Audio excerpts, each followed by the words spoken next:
Welcome to Kent Kirkland Field. My name is Tommy Upton. I'm here with Kevin Rice tonight. You're listening to Maroon Tide Baseball on WRJW and our YouTube stream at PMHS Sports. Tonight we're going to get to witness Picayune taking on St. Patrick, the Fighting Irish. These two teams clashed on Tuesday night. And it was a football score. 22-10 was the final. Picayune gave up 11 runs in the bottom of the first to St. Patrick, 5 in the second, and then 6 in the fourth. They rallied back. Picayune did in the third. They scored 8 and tried to make it a close game, but ultimately were just hindered by 8 errors. So that final was 22-10. Each team had 11 hits. The difference was the error and the timely hits. St. Patrick gave up 3 errors. Picayune, as I said, gave up 8. So a tough night for the Tide. And they'll look to rebound tonight. Parker Helton got the loss in just going 2/3 of an inning. Landon Franklin came in and pitched an inning in relief, followed by Macon Burnett. He pitched an inning and a third. And then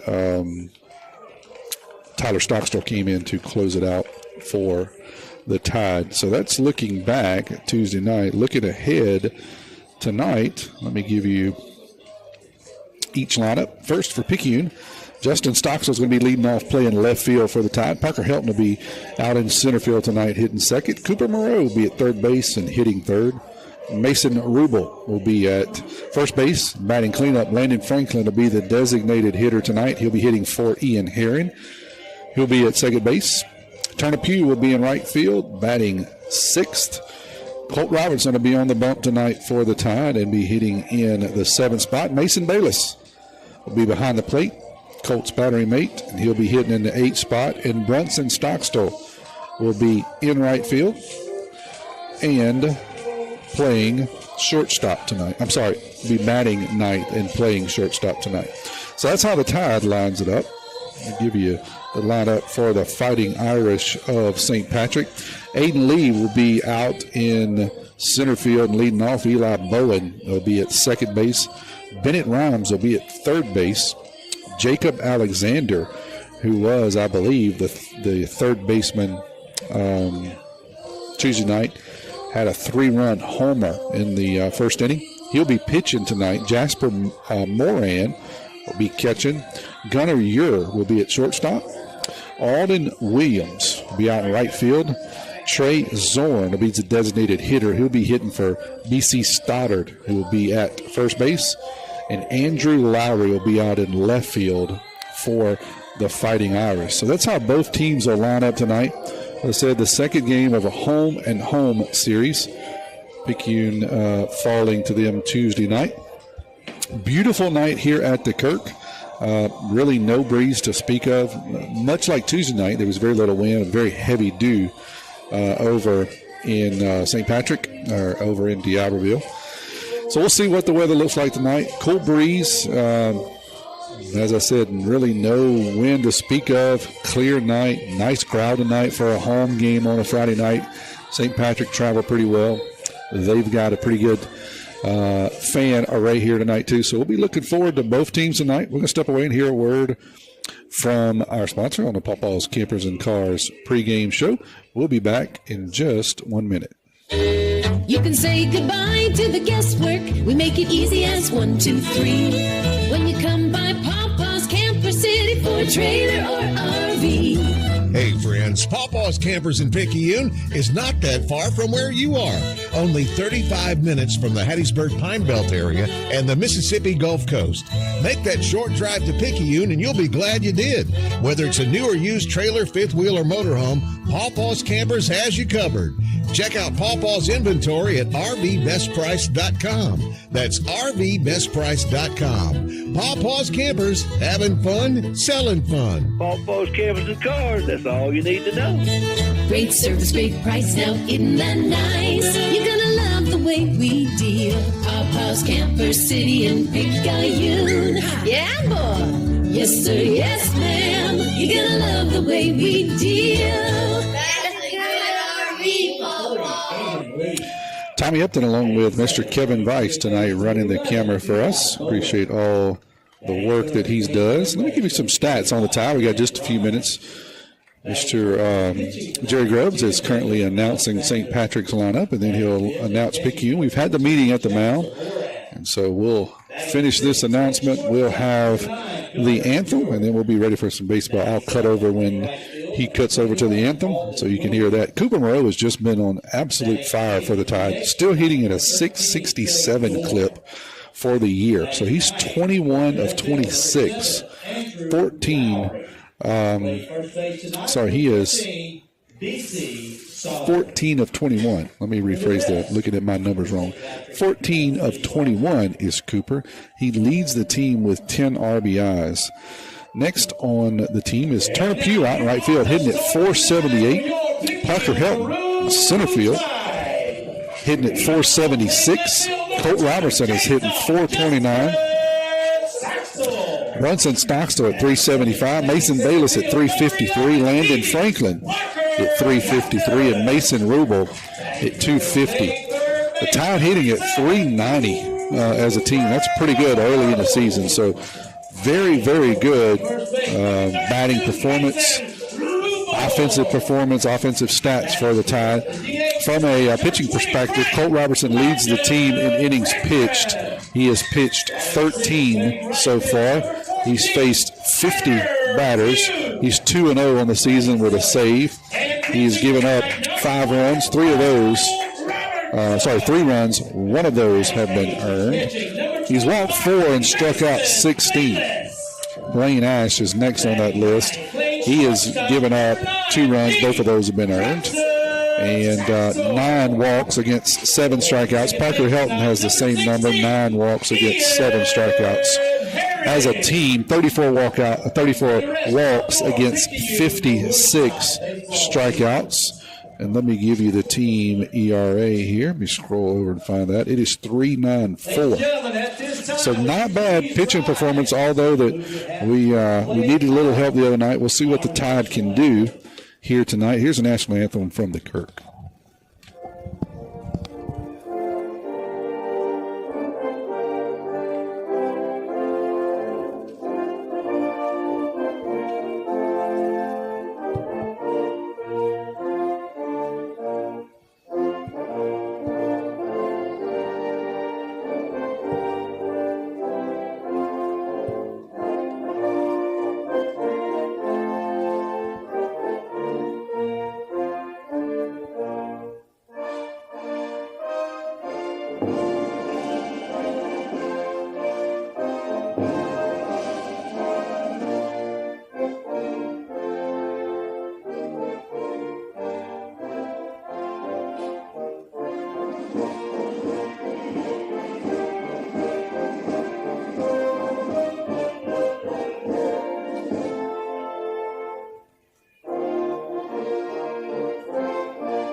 Well, the teams have been announced. The coaches and the umpires have met. The anthem has been played, and we're just about ready for baseball. We'll step away for 1 30-second break. When we come back, Check I'll out give you a this little more 2021 information on the Tide. Freedom Elite Class C with only 10,000 miles was $54,987, reduced to only $44,988. Pawpaw's Campers in Picayune. That's a good RV, Pawpaw.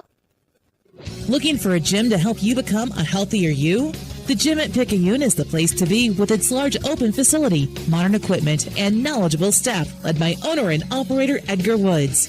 The Gym at Picayune offers a variety of workouts and classes to meet your specific needs with 24/7 access. The gym accepts silver sneakers, which is available at no cost for adults 65 plus through select Medicare plans. More space, more equipment, more growth. The Gym at Picayune. Colt Robertson has taken his final couple of warm-up pitches here as we're about ready to get underway. Peyton Wells doing his best to get the crowd fired up here with the music. Team looks to be fired up tonight. They're in all whites if you're listening on the stream only and not able to watch. So they're white pinstripes with maroon tide across the front and also maroon numbers on the back, maroon hats. St. Patrick, the Fighting Irish, they have green tops with gold numbers, gray bottoms. in their away uniforms. Picayune elected to wear white tonight as the home team. Home team has the option. Cooper Morris at the infield while we're waiting here just a minute. A couple of final tosses there by Colt. Cooper Murray will be at third base tonight. Brunson Stockstill is going to be at shortstop. Ian Herron will be at second base. And Mason Rubel over at first base. Colt Robertson's on the mound. Mason Bayless is behind the plate. Out in left field, that's Justin Stockstill. Parker Helton is in center field. Turner Pugh is out in right field. So I think we're about underway. Mr. Lee is going to step in here for St. Patrick to lead it off. For the Irish, number 23, Aiden Lee. First pitch of every inning is brought to you by your hometown bank, F&B Picayune, hometown community spirit, hometown community pride, member FDIC. Here's Cole's first pitch, and that's a slider in there for a strike. 0-1 to Lee. That ball's going to be down low, 1-1 to the leadoff hitter.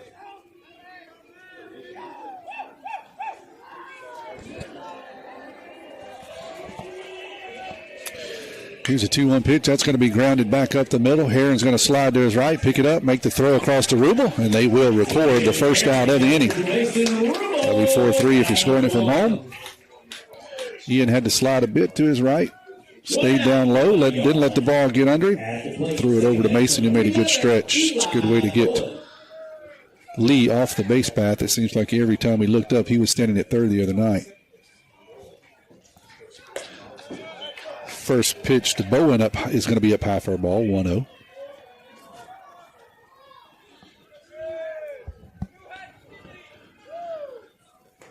That one's going to be outside for a ball, 2-0 now.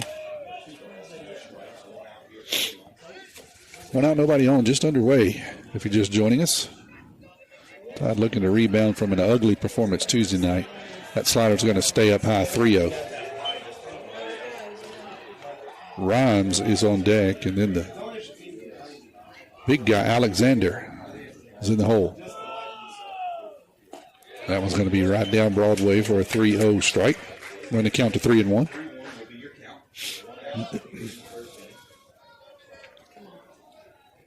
Here's a 3-1 pitch. That slider's going to get in there for a called strike, 3-2. Colt was able to sneak that one in there. Good 3-1 pitch. Here's a payoff pitch, one out, nobody on. It's going to be in there, called strike 3. Bowen didn't agree, started down to first. The umpire rings him up. So down goes 1-2 quickly. That'll bring up Mr. Rhymes, third baseman tonight.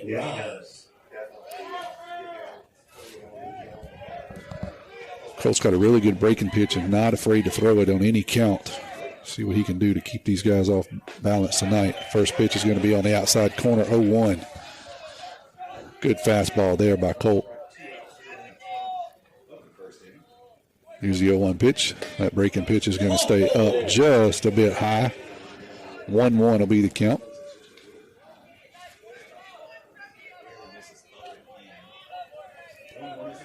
Here's a 1-1 pitch down low, 2-1 now to Rhymes.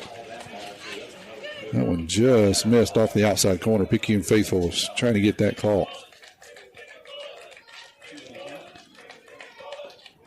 That one's down low, 3-1 now to Rhymes.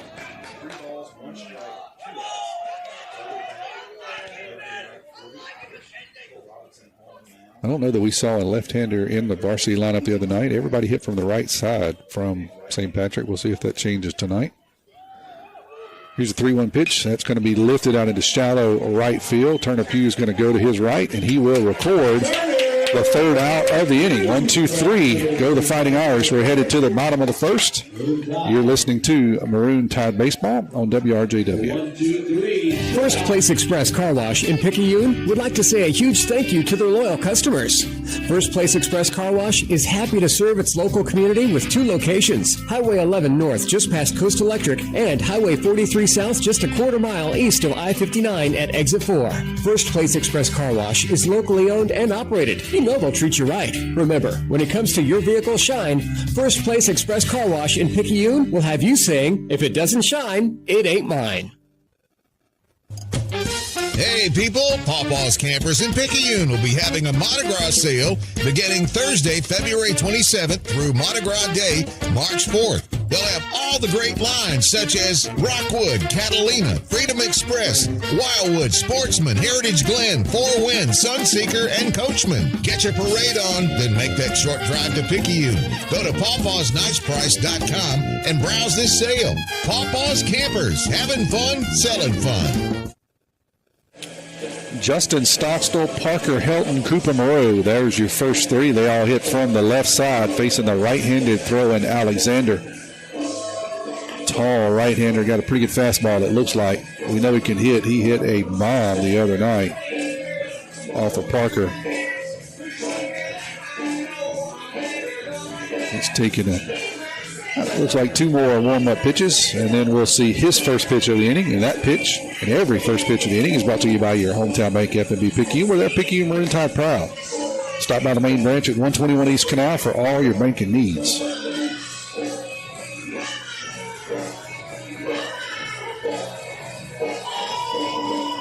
Beautiful night for baseball here at the Kirk. Tide looking to jump on these guys early.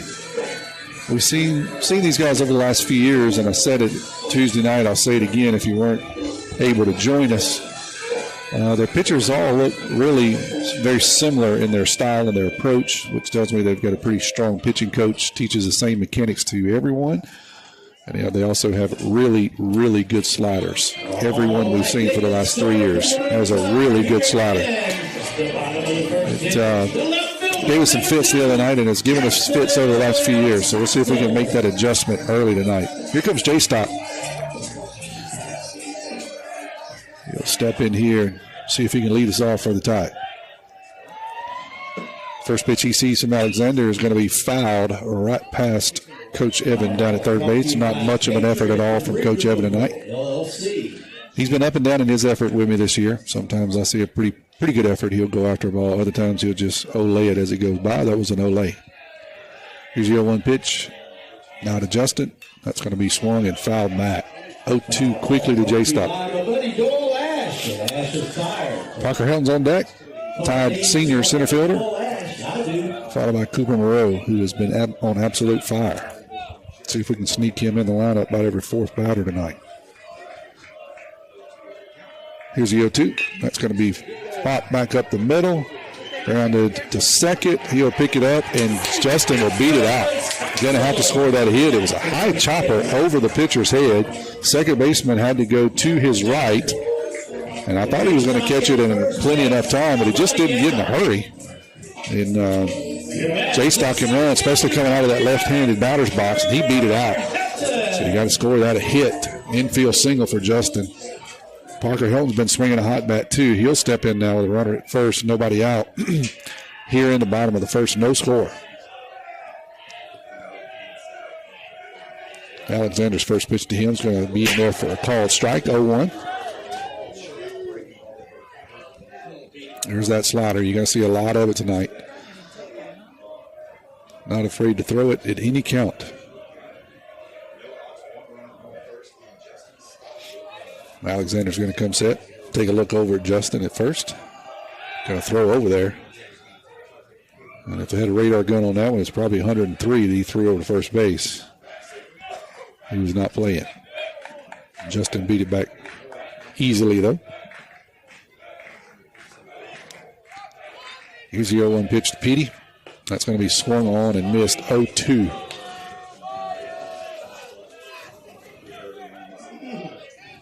To Parker.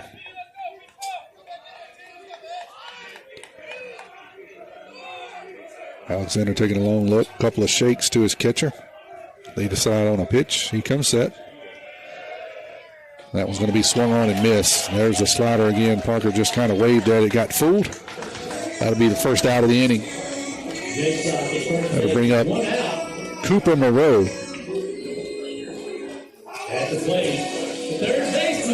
J-Stock still down at first, one out here in the bottom of the first. No score.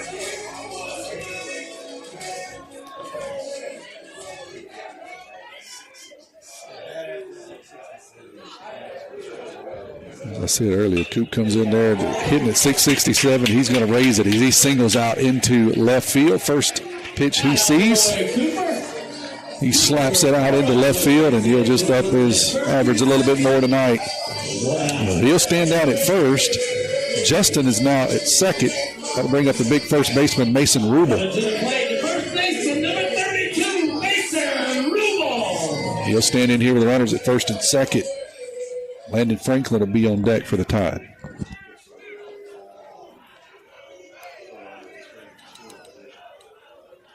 First pitch to Rubel is going to be outside for a ball, 1-0.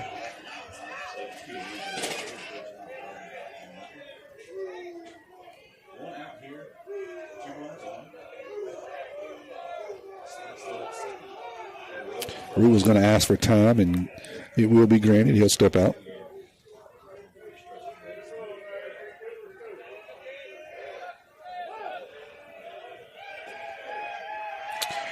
As the 1-0 pitch is going to stay up high to Mason. 2-0 to the right-handed hitting first baseman.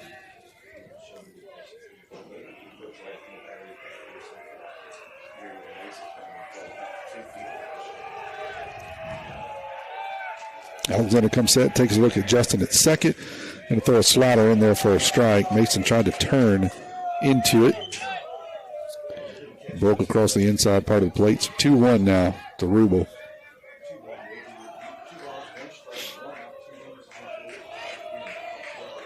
One out, 2 on here in the bottom of the first. That breaking pitch is going to drop in there for a called strike, 2-2.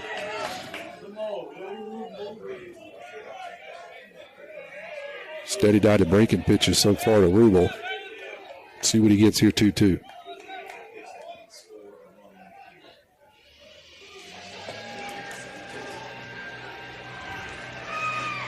Alexander with a long set, looks at second, swing and a miss. Down goes Rubel. Both runners were stealing on the throw. They will be safe. There's a throw down to third. But Justin is safe. Cooper gets into second. So we got runners at in scoring position now. Landon Franklin's going to come up. See if we can drive in a run here, take advantage of a couple of guys in scoring position in the bottom of the first. Turner Pugh's on deck. That's going to be swung on and missed as Franklin got locked up a bit on a slider. That's a nasty pitch. It looks like it's going to tear your elbow off, and at the last minute it just kind of falls over the plate. It's tough to remain standing. Frank's going to foul that one off, get out of play 0-2 quickly. Foul ball brought to you by Ruthan's Retail Boutique. Thank you, Ruthan. It's 0-2 quickly to Frank. Got runners at second and third, 2 out in the bottom of the first. No score.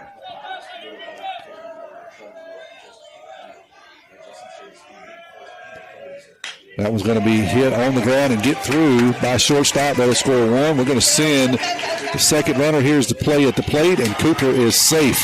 As he'll come around from second, that will allow Frank to get down to second. So that'll be a single, a 2-run single for Frank. And then he'll move up on the throw that got away from the catcher.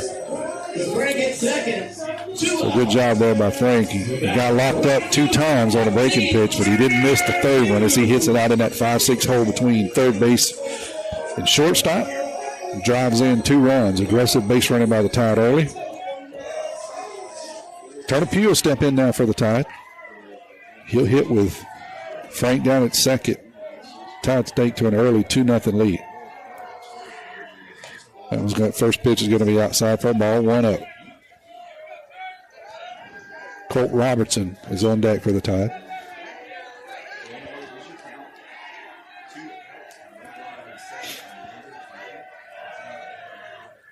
That one's going to get by the catcher.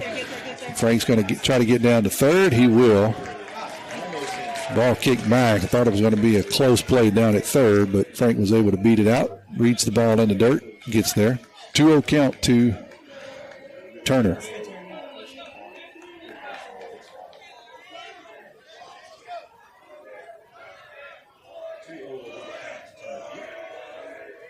That one's going to be lifted foul down the first baseline.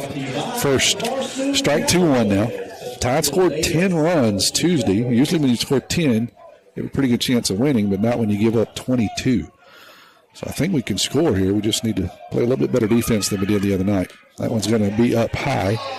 It's going to get all the way to the backstop, but not far enough for Frank to try to score. So that'll run the count to 3-1.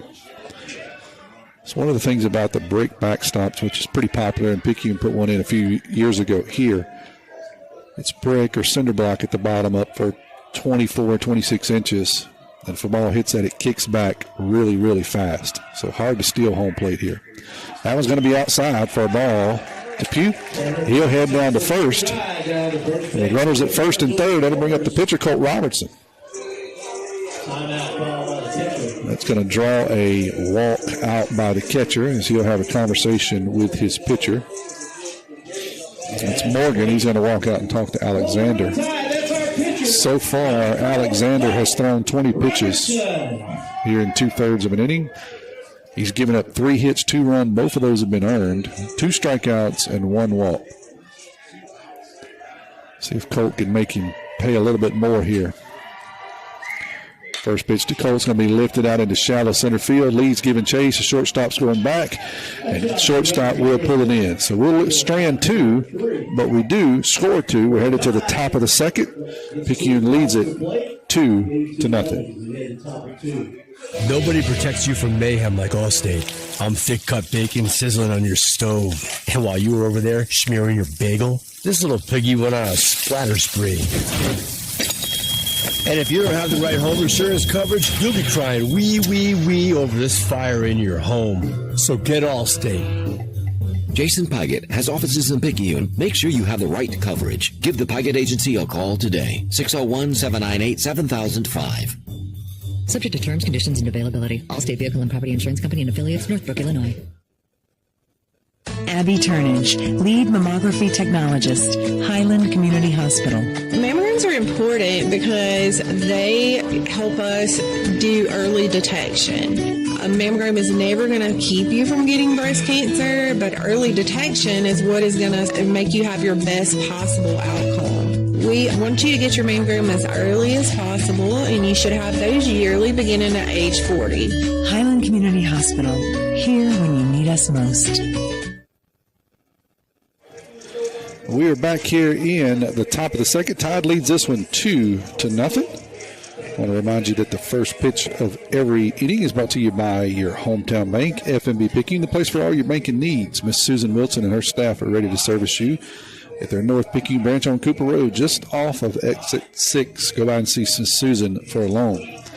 Forgot to say hello to Tyler and Paul. They're listening from around the corner here at Hippo, and Mr. Justin Stockstone. He's normally listening in. Appreciate you guys listening tonight and watching the stream, I'm assuming. If you're listening in, let us know. We always love to hear from you.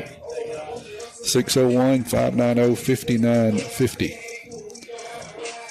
Alexander's going to lead it off here for St. Patrick. He is the pitcher. He'll be followed by Morgan, his catcher, and then Ure, who is at shortstop tonight. That's 1, 2, 3 for the Fighting Irish. Tide still lines it up the same way they did in the first, here in the second. Here's a throwdown by Bayless, and we're ready for the first pitch. Alexander absolutely murdered one in the first inning the other night on a high fastball. So we know he can hit. Let's stay away from him.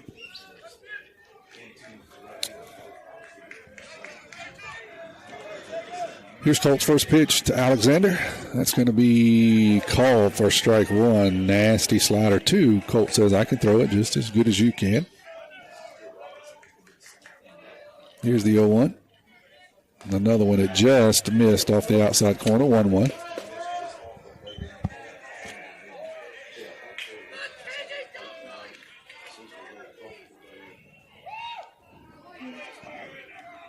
Here's Colt's 1-1 pitch. That one's going to be on the inside corner. Good pitch there. Fastball on the black. 1-2 to the big right-hander. That one's going to be dribbled down to Cooper at third. He'll pick it up, throw across the diamond, and make the first out of the inning. Coop had to go far to his left. But he snagged the ball, sets his feet, makes a good throw across the diamond. That'll bring up Morgan, the catcher. Mr. Jeff Stockton was watching and listening in from over around Gulf Shores. Appreciate you listening in, Mr. Jeff. Here's the first pitch to Morgan. He's going to foul that one off, 0-1.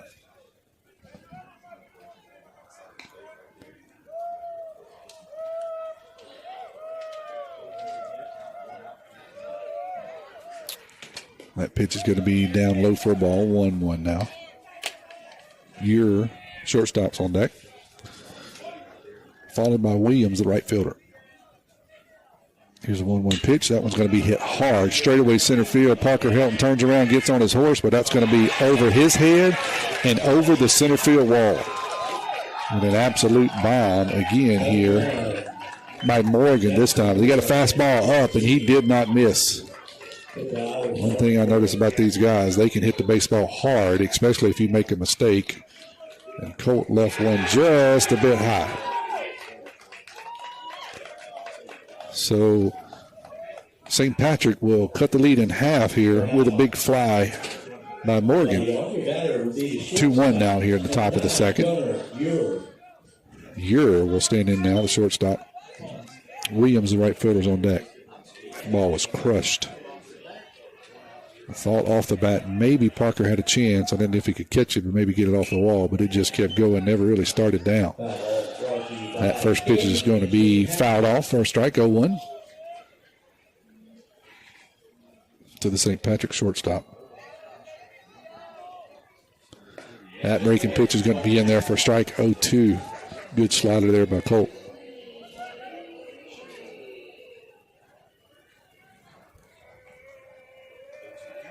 That one's going to be hit down the right field line. It's trouble if it's fair, but it's foul. By about 2 feet. Count will remain 0-2. Next week we'll have a Tuesday, Thursday, Friday week. Tuesday, Thursday is a home and home with Poplarville. Tuesday is there. Thursday is here at the Kirk. And then Friday will be another game here at the Kirk against Ocean Springs. So Tuesday, Thursday, Friday next week. Tuesday at Poplarville, Thursday at home, Friday at home. That one's going to be up high for a ball, 1-2.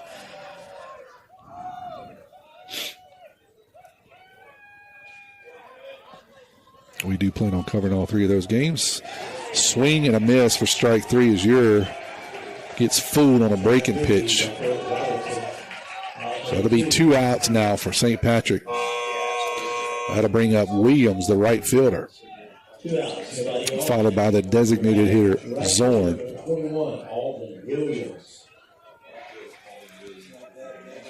Two outs here at the top of the second. 2-1 to score. Picayune leads it. First pitch is outside for a ball, 1-0.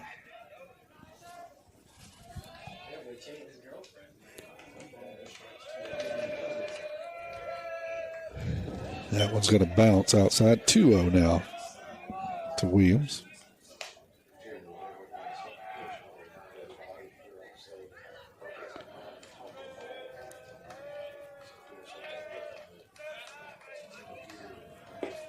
That one's going to be in there for a strike. 2-1 now.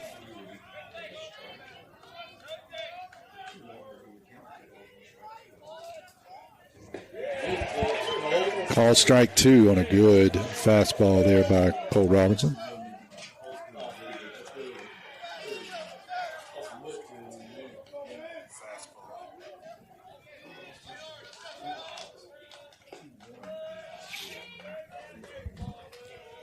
Mason's going to get a new pitch, or a new ball, I should say. So here's a 2-2 pitch from Colt.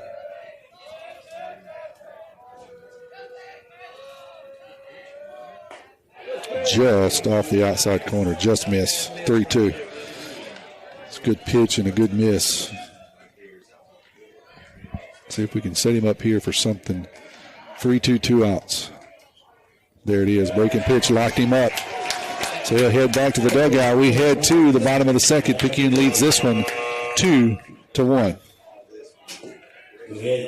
Herring Ford Lincoln, a name we recognize as being home-owned and home-operated in its third generation of local ownership. Stop by Herring Ford Lincoln at 820 Memorial Boulevard in Picayune and experience the sales and service you would expect from your friends and neighbors. Herring Ford Lincoln may not be the biggest, but they strive every day to be the best. The Herring family and Ford Lincoln have been a winning combination for years in the Pearl River County area and the surrounding area, and they will serve the area for generations to come.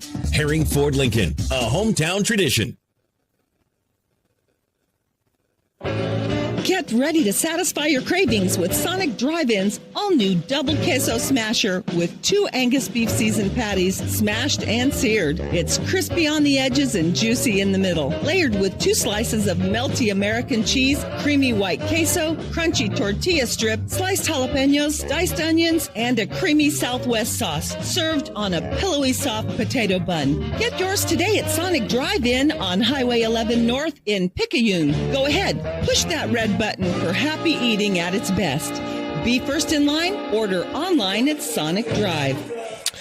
We head to the bottom of the second. Tide leads this one 2-1. Mason Bayless is going to lead it off, and the first pitch he sees tonight will be the first pitch of the inning, and it's brought to you by your hometown bank, FMB Picayune.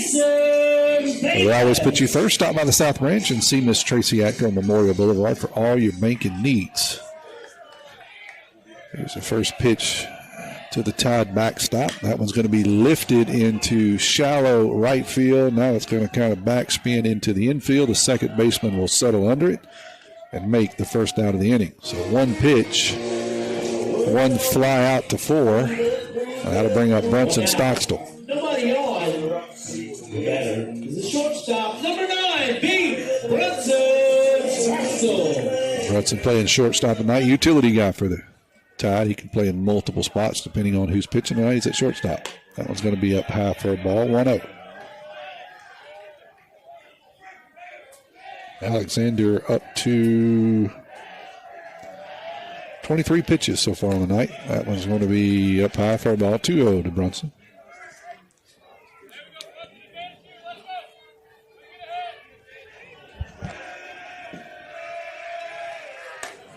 That'll stay up high. Almost 3 pitches in the exact same spot. 3 balls.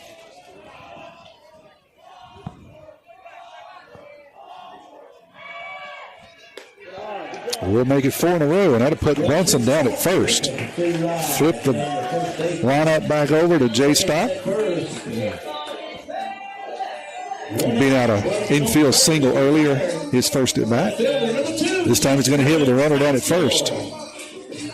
1 out here in the bottom of the second. 2-1 the score. Tide leads it.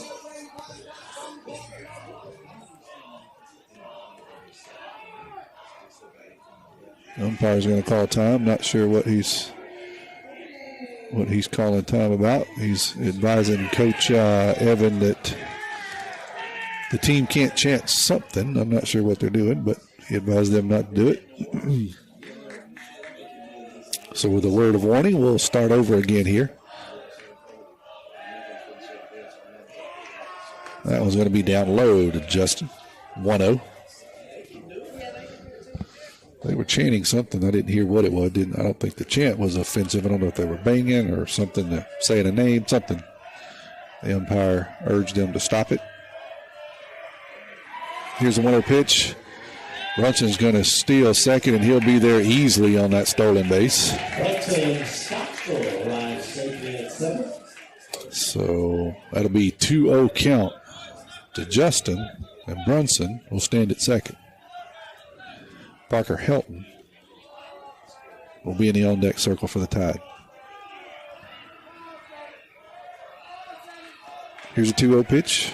Alexander's going to come set, take a look at Brunson.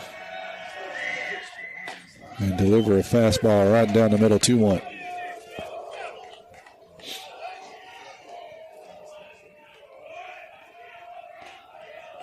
Three hits so far for the Tide. One hit for St. Patrick.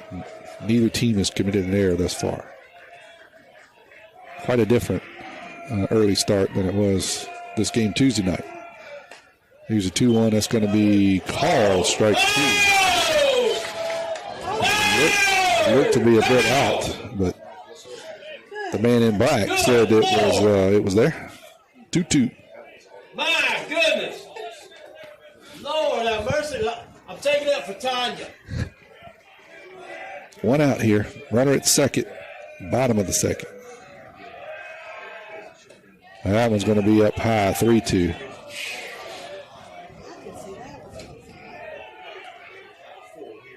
So Justin's going to hit with a full count here.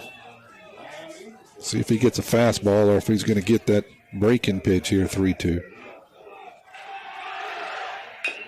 He's going to get a breaking pitch and he dribbles down to first, going to have to beat it out, picks it up, and the pitcher,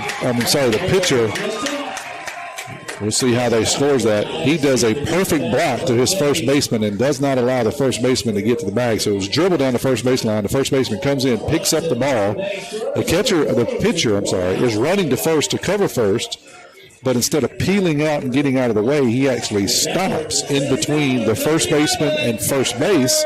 And so the first baseman can't reach Justin to tag him and can't get to first base in order to step on the bag. So Justin will get an infield single. That'll bring up Parker Helton here with runners at first and second. Runners at first and third now. Brunson's able to get down to third and all that nonsense that was going on. So Parker's going to hit here with one out, first and third.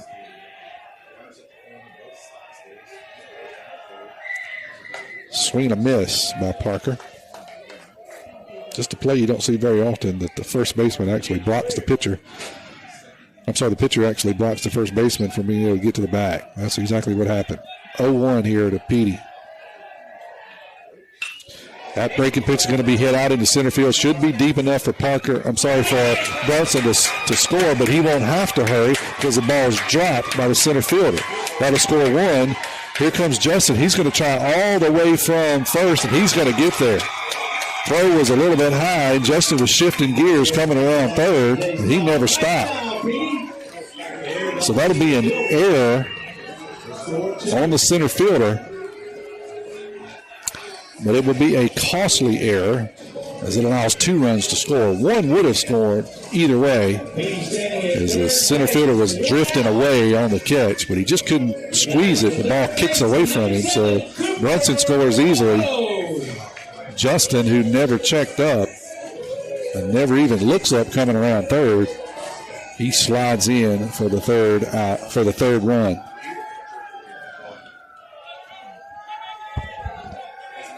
Fourth run, I should say. 4-1 is the score. Cooper Moreau now. See if we can keep it going here with Coop. He's 1 for 1 on the night. He takes the first pitch down for a ball 1-0.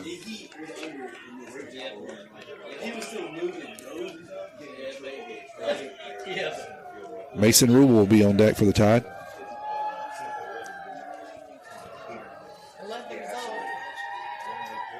Swing and a miss, and that's going to kick away, but not far enough to allow Parker to score from third.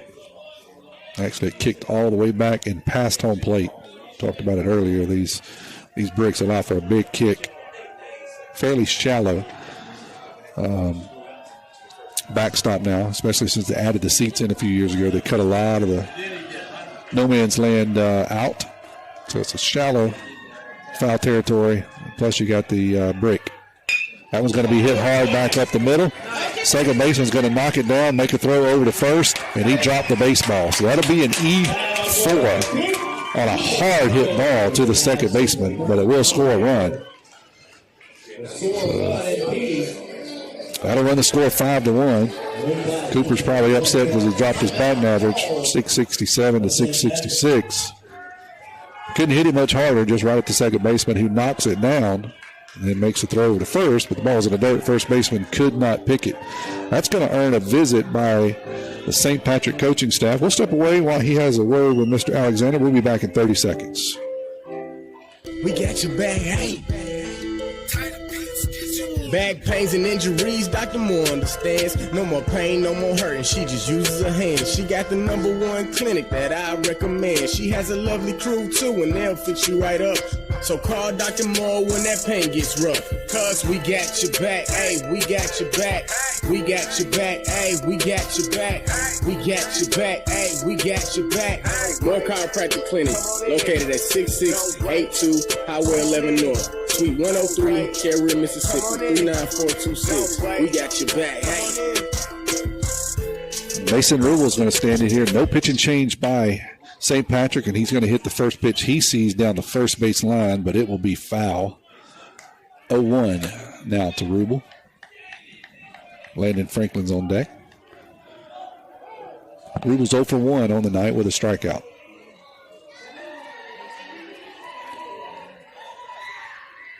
That one's going to hit Rubel on the back. He'll take the hit by pitch. So that'll put runners at first and second. The designated hitter, Landon Franklin. Coops at second. Rubel down at first. Frank's hitting. Turner Pugh's on deck for the tie. 2 outs here. Sorry, 1 out. Here in the bottom of the second, 5-1. Picayune leads this one. 2 errors committed by St. Patrick here early. That first pitch to Frank's going to be in there for a strike, 0-1.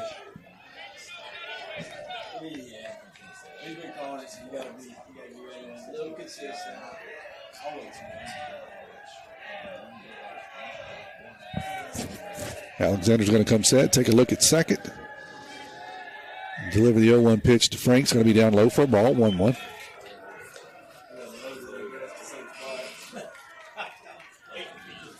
Trying to peek over at the softball score. They're also playing at home tonight, Picayune Lady Tide. It looks like 1-0 is a score in the fifth. I can't see completely, but I believe that score is 1-0 over there.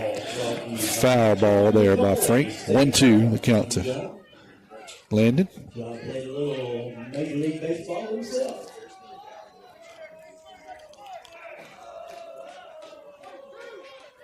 1-2, 1 out, runners at first and second. 5-1 here. Tide leads it in the bottom of the second. Franklin's going to ask for time, get it, step out. Alexander will step off and regroup.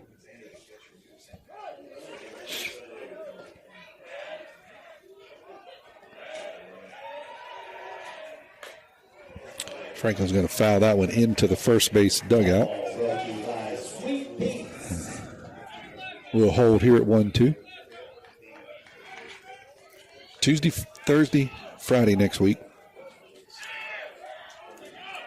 Home and home with Poplarville, and then a Friday night game here against Ocean Springs. Swing and a miss by Frank. He kind of waved at a breaking pitch, and he will go down for the second time tonight. Sorry, the first time tonight. It's 1-2. Turner Pugh comes in. He walked his last time up. 2 outs now, runners at first and second for the Tide. Colt Robertson on deck.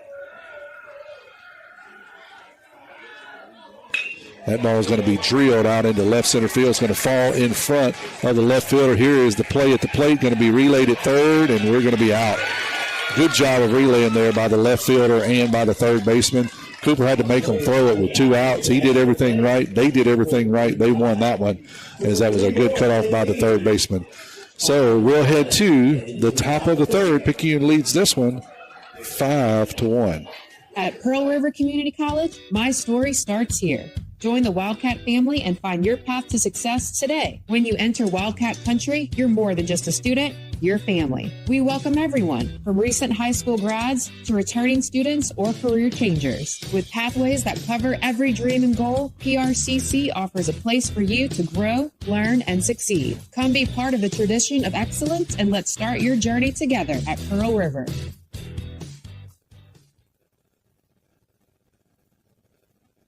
Looking for a gym to help you become a healthier you? The gym at Picayune is the place to be with its large open facility, modern equipment, and knowledgeable staff led by owner and operator Edgar Woods. The gym at Picayune offers a variety of workouts and classes to meet your specific needs with 24/7 access. The gym accepts silver sneakers, which is available at no cost for adults 65 plus through select Medicare plans. More space, more equipment, more growth. The gym at Picayune. Turner Pugh sharply singles to left. Cooper made them make a perfect throw, and they did. It was a good relay out from left field into the third baseman, who turns and throws a dart into the catcher. Bang, bang play at the plate, but Cooper was out. So make them make a perfect throw. They did, and they got you tip your hat and head back to the dugout. 5-1 is the score as we head to the top of the third. Colt Robertson still out there for the Tide. So far tonight, I'll give you some numbers on Colt. He's thrown 32 pitches, threw 2, 1 hit, 1 run. It was earned. No walks, 3 strikeouts for the Tide junior.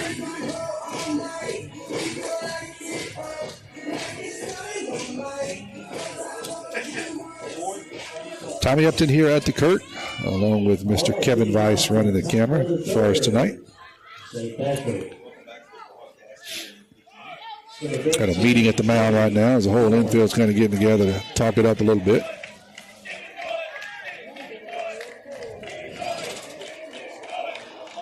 Zorn, the designated hitter, will hit here for St. Patrick, and he's going to take the first pitch he sees and hit it back up the middle. Ian Herron's going to go make a really good stop, knocks it down, tries to make a good throw back across his body and just can't complete it. That's going to be a single, infield single there by Zorn. He did all he could do. Ball hit right over the second base bag. He backhanded it, turned, and tried to make a good throw. Just couldn't quite get enough on it to throw out Zorn. Got to bring up Lowry, the left fielder. And the first pitch of every inning is brought to you by your hometown bank, FNB Picayune, where they always put you first. Go by and see Miss Chantel Fady at the West Canal Bank branch for all your banking needs. First pitch to Lowry is going to be down low for a ball. 1-0. Mason will throw behind Zorn down at first, but he'll be back safely.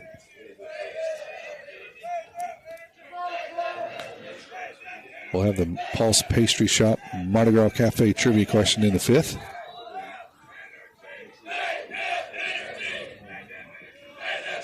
I will say for the record, there was no butter crunches here when I arrived this afternoon, as promised by Timmy Kraft for Kurt, who won Tuesday night. So I will say I'm very disappointed in both Timmy and Kurt.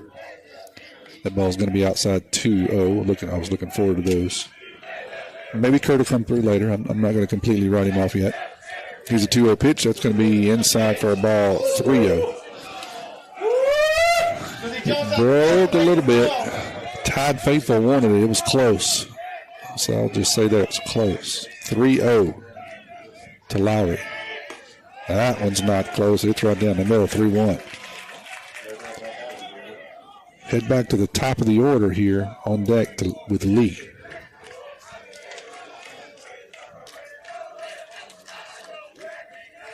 That one's going to be swung on and missed. 3-2. So after going down 3-0, getting ahead 3-0, Lowry's now even the count at 3-2.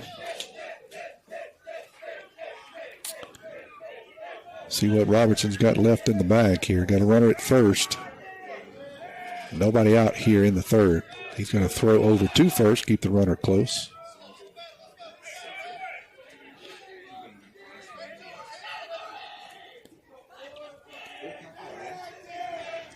Robertson with a long set. He's going to deliver the pitch, and it'll be fouled off over the first base dugout. So we'll do it again at 3-2.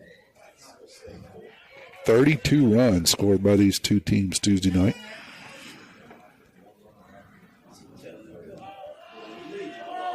And 11 errors, 8 of those by Picayune. Different performance so far by the Tide. 5 runs, 5 hits, no errors.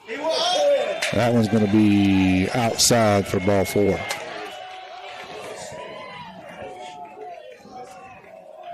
So we'll flip it back over to Lee, the top of the order. He'll hit with nobody out, 2 runners on, first and second.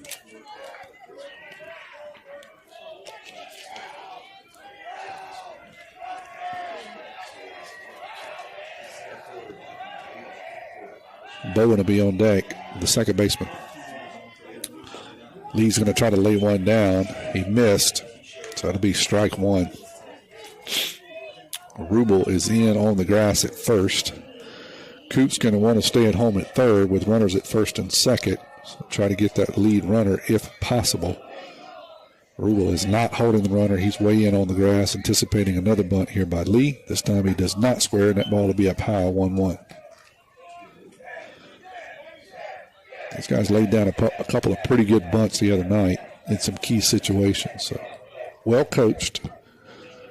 Pretty good fundamentals all the way around by these guys. Here's a 1-1 pitch to Lee. It's going to be outside for a ball, 2-1.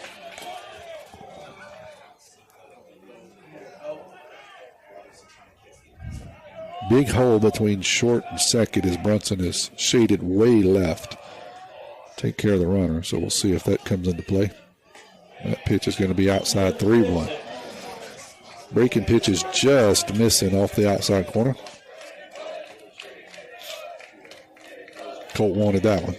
So here's a 3-1. No outs, runners at first and second here. Getting into the heart of the order. Like to have them come up with nobody on. That one's going to be outside, ball 4. So bases loaded now for Bowen, the second baseman. Rhymes and then Alexander due up here in the third. No outs, bases loaded, 5-1.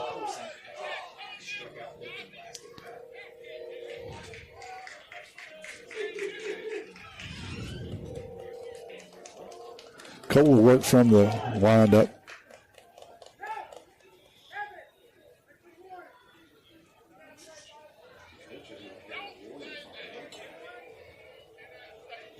Now the umpire is giving St. Patrick's coach a warning about something. I'm not sure what the chant is going on here, but something about the chants from either dugout. The umpire has now warned both teams. I got a headset on so I can't hear it. Now he's getting a longer conversation, the St. Patrick coach is.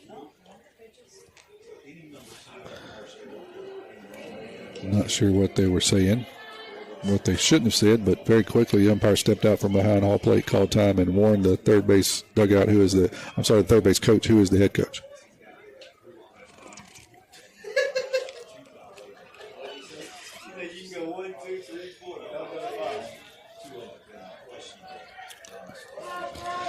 All right, looks like that we have got that squared away, so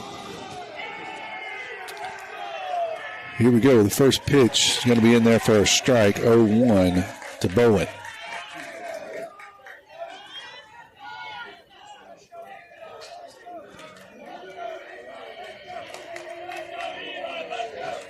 That one's going to be grounded to second base. Should be a double play. Heron's going to flip it to Brunson, but that's all they'll do is just get one. As Heron couldn't get a good grip on it to be able to flip it effectively. So he'll get the lead runner on a fielder's choice. It will score a run. So 5-2. We'll have runners at first and third now for Rhymes. Ball was kind of a tailor-made double play.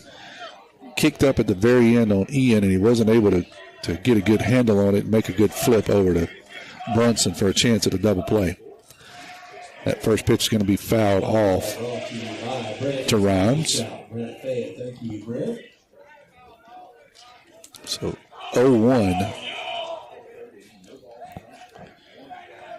to the St. Patrick third baseman. 5-2 is the score. Runners at first and third, one out.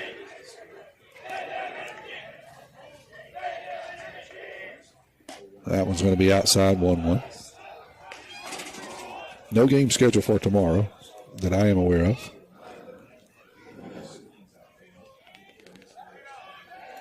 be in Poplarville for a 5-7 JV varsity matchup Tuesday night. That one's going to be dribbled to third base. Coop's going to pick it up. He's got the runner at third. Checks him, makes a play at first, and he's going to not be able to throw it to first. So the runner at third did his job as he baited Coop. Coop wheeled to look at him, and that was just enough time for the runner to beat out to throw at first. So that'll load the bases on an infield single. Coop had to stop, take a look at the third base, the runner at third base. When he did so, it was just enough time for him to not be able to throw the guy out at first. First pitch to Alexander is going to be up high for a ball, 1-0. This is a guy we want to be careful with, especially with bases loaded. Him and the next guy. That one's going to be drilled into center field. I believe the ballpark will hold it. Parker Hilton's going back all the way to the wall. It gets off the wall. So that'll be at least a single, and that'll be, fortunately, just a single, as the runners had to hold up to see if Parker was going to catch it. That ball was hit off the wall in straightaway center field. Parker couldn't quite get there. The runners had to stop. We just run out and see if Parker could get to it. So just scored one. Got to run the score 5-3, but the bases remain loaded here. Morgan is up. He had a big fly last time at bat.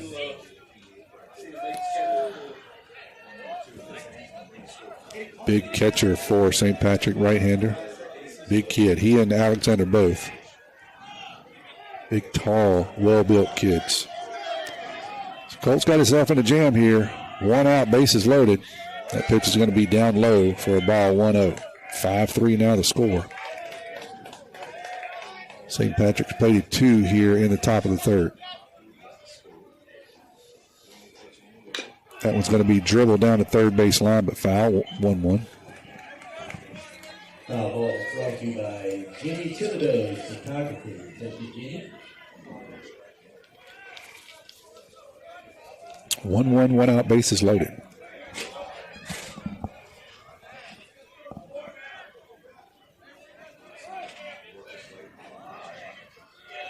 I'm going to try to find out some insider information on that chant. Still not understanding what that was about. That one's outside for a ball, 2-1. That's when I need Donna. Where are you at, Don? I need a sideline reporter for baseball. Find out these details. Here's a 2-1. It's going to be in there for a strike. Good breaking pitch, 2-2. You're the shortstop's on deck for St. Patrick.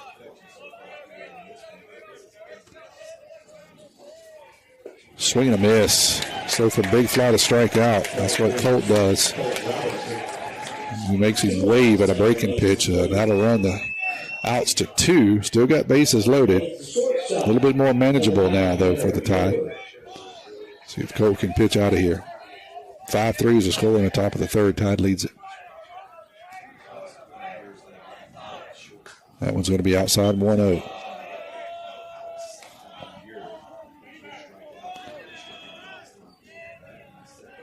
Colt Robertson, Mason Bayless, Brunson Stockstill, 1, 2, 3 due up for the Tide in the bottom of the third.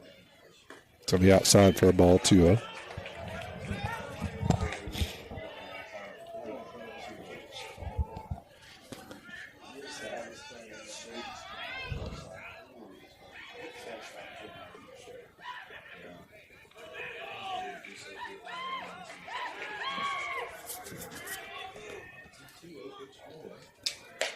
That one's going to be up high for a ball, 3-0.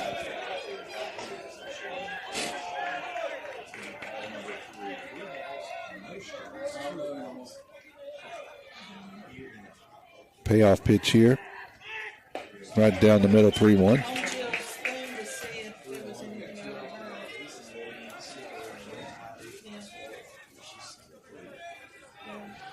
About 2 more weeks, Tide will start district schedule. That was going to be swung on and missed, 3-2. So we'll run the count full. The runners will be in motion. 3-2, 2 outs, bases loaded. So they'll get a running start here, which could pay off on an extra base hit. There they go. Here's the pitch. That's going to be fouled off. They'll reset and do it again. Foul ball brought to you by Herring Ford. Thank you, Mark, and all the folks at Herring Ford.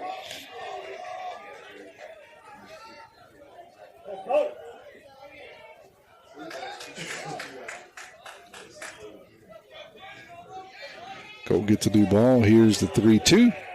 That's going to be hit back up the middle. It will be a base hit. That'll score 1. Here scores the second run. That'll tie the game at 5. Here comes the throw into home. And so the 2-run single. The base hit will score 2 runs. That'll tie the ball game. Tie ball game at 5. Runners on the corner, 2 outs. So Ure does his job. That'll bring up Mr. Williams, the right fielder. He'll hit with runners at first and third now. St. Patrick has plated 4 here in the third to go along with the 1 they plated last inning. Tied the ball game 5-5. 3 hits by St. Patrick. Just tell her that John is there.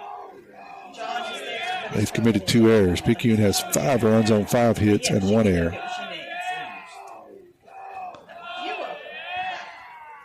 Here's the first pitch to Williams, and that's going to hit him. So that'll load the bases. That'll go to first base, hit by the pitch, going to load it back up. 2 outs. That'll bring up the designated hitter, Zorn. That's going to draw the long, slow walk by Coach Gatt. He'll go out and have a conversation with his right-hander. While he does, we'll step away here and hear a word from our sponsor. Concession stand is open. They had some low. Nobody protects you from mayhem like Allstate.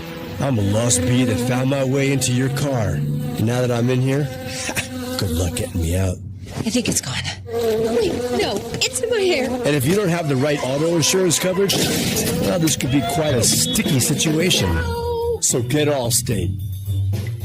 Jason Paget has offices in Picayune. Make sure you have the right coverage. Give the Paget Agency a call today. 601-798-7005. Subject to terms, conditions, and availability. Allstate Fire and Casualty Insurance Company and affiliates, Northbrook, Illinois. Cole got to pitch his way out of a jam here. Fighting Irish has scored 4 to even this one out at 5. They got bases loaded. Zorn, who's 1 for 1 on the night, and scored a run. 2 outs. Here's the first pitch. In there for a strike, 0-1.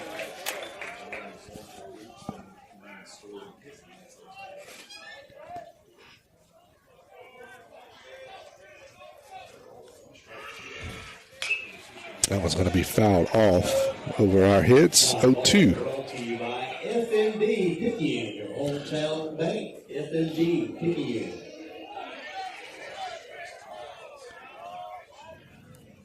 Here's Colts 0-2. That's going to be way outside for a ball. 1-2. Good setup pitch. Let's see what he does here at 1-2.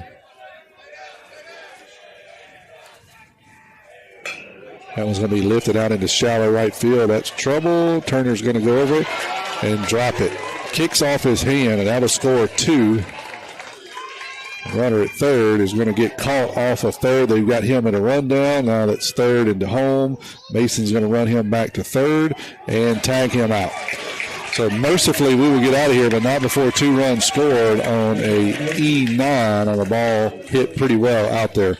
We'll head to the bottom of the third. You're listening to Maroon Tide Baseball on WRJW. 6-5.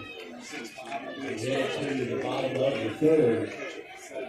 First Place Express Car Wash in Picayune would like to say a huge thank you to their loyal customers. First Place Express Car Wash is happy to serve its local community with 2 locations, Highway 11 North just past Coast Electric and Highway 43 South just a quarter mile east of I-59 at Exit 4. First Place Express Car Wash is locally owned and operated. You know they'll treat you right. Remember, when it comes to your vehicle's shine, First Place Express Car Wash in Picayune will have you saying, if it doesn't shine, it ain't mine.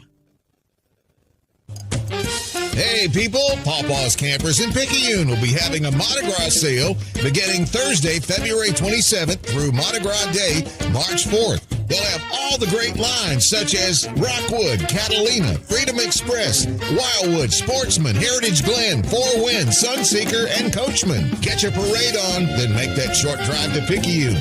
Go to pawpawsniceprice.com and browse this sale. Pawpaw's Campers, having fun, selling fun.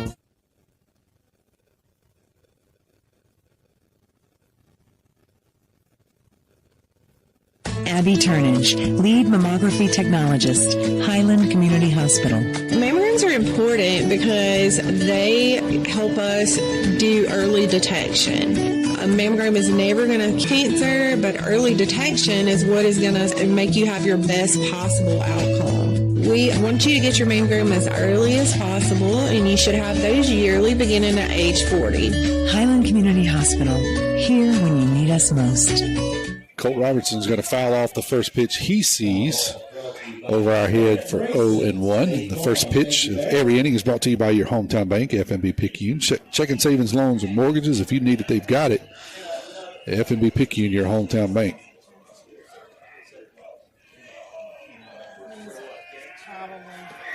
Here's the 0-1 from Alexander. That's going to be a good breaking pitch in there for a strike. 0-2 to Colt. His battery mate, Mason Bayless, is on deck. That was a nasty slider. Kind of rude to throw that to a hitter. And there's a third one. Locks Colt up. 1, 2, 3 goes Colt.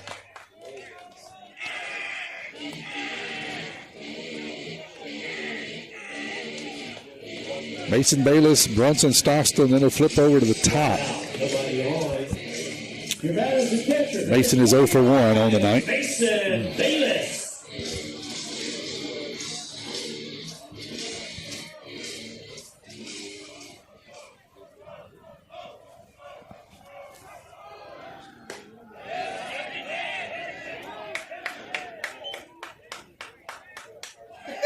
They're going to peel down to first. And they're going to say he did not go, so that'll be ball one.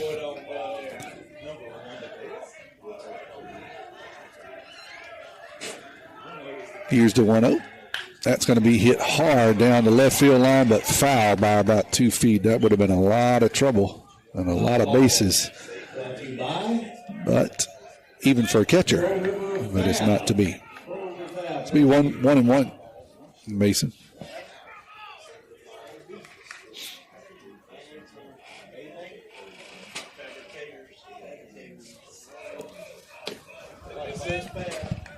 They also have Robert and Bethany Ricky. 7-5 is your score now in the bottom of the third. St. Patrick plated 6 runs in their half of the third. Swing and a miss by Mason. So he'll go down 1-2.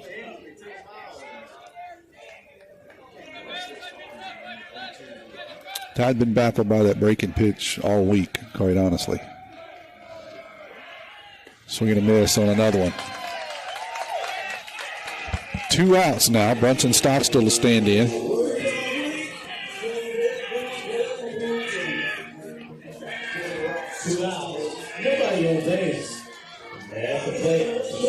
We'll flip it over to the top if we get there. 2 outs, nobody on for Brunson. He's going to attempt to bunt and foul it off 0-1. Brunson walked his last time up.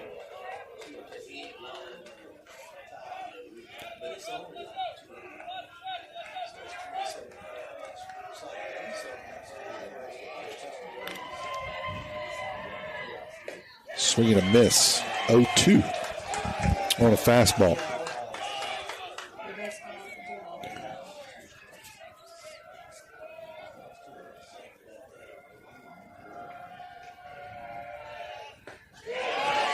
Right down the middle. 1, 2, 3 go the tie. We head to the top of the fourth. 7-5 is your score. Highland Community Hospital wants to help you get back in the swing of things with its transitional care unit. The Swing Bed program provides the same caring experience received at all Forest Health facilities around the Pine Belt. Available to patients who need skilled nursing care and physical rehabilitation services, the Highland Community Transitional Care Unit allows patients to recover before returning home after a hospital stay. Transitional care that is close to you, close to family, and close to home. For more information about our services, visit highlandch.org. Herring Ford Lincoln, a name we recognize as being home-owned and home-operated in its third generation of local ownership. Stop by Herring Ford Lincoln at 820 Memorial Boulevard in Picayune and experience the sales and service you would expect from your friends and neighbors. Herring Ford Lincoln may not be the biggest, but they strive every day to be the best. The Herring family and Ford Lincoln have been a winning combination for years in the Pearl River County area and the surrounding area, and they will serve the area for generations to come. Herring Ford Lincoln, a hometown tradition. We're heading to the top of the fourth, tied trailing now 7-5. That's after a 6-run inning. Last inning for St. Patrick. So far, St. Patrick has 3 hits, 2 errors. They've committed 2 errors, scored 7 runs, as I said. Picayune has 5 runs, 5 hits, and they've also committed 2 errors. This was the name of the game Tuesday night, as it was really marked by a couple of big innings by both teams. Final score 22-10. St. Patrick scored 11 in the first. Picayune scored 8 in the third, I believe, third of the fourth. Other than that, it was a couple of onesies and twosies. Actually, a few onesies and twosies for St. Patrick, but onesies and twosies for Picayune. And a lot of errors in between, 11 combined errors the other night. A little bit cleaner so far, but similar scenario. St. Patrick has had some timely hitting and taken advantage of some mistakes by the Tide. Still a lot of baseball left to be played and a lot closer margin for the Tide tonight than what they had to go up against Tuesday. So we'll see if we can get out of this inning, get back in and get the bats wound back up. We were hitting the ball pretty well early. Alexander has settled in the last couple of innings. At the break and pitch working. So we're going to have to do something different here. Colt Robertson back out for his 4th inning of work. 69 pitches so far. 3 hits, 7 run. Only 2 of those were earned so far. 2 walks and 4 strikeouts. Lowry, number 9 hitter, is going to hit here. He walked his last time up.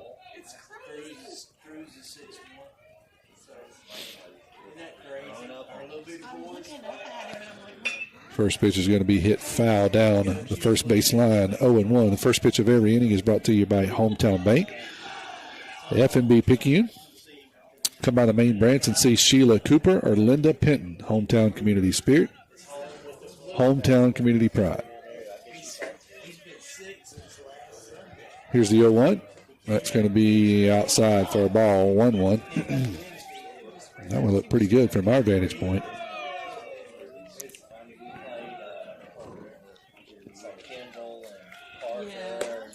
Up high now, 2-1 to Lowry. Flip it back over to Lee at the top of the order on deck.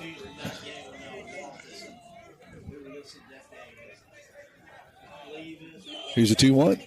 Swung and fouled, 2-2 now.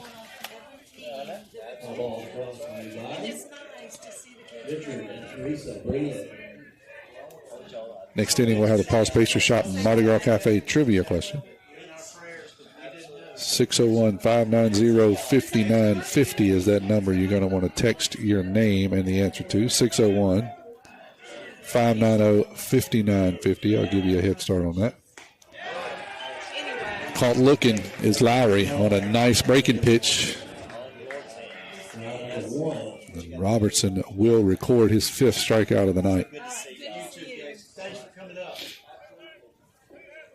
Lee, leadoff hitter, steps in now.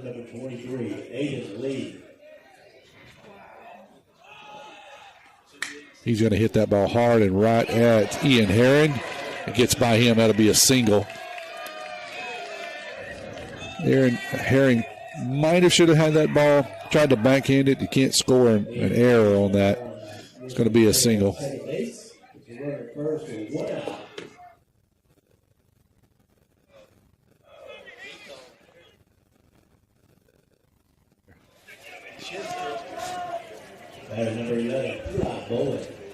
That'll bring up Bowen now. He'll hit with a runner at first. Actually, that runner just got erased as Colt Robertson picked him off. So he has a quick spin move over the first and retires Lee, who had just a little bit too much of a lead. Good job there by Colt. So now he'll hit with nobody on and one out. Third base coach going to have a little conversation with the guy behind the plate. I know what he's saying is that, hey, that was a balk, but Colt had never come set, so not sure you can call a balk there. It's a good move.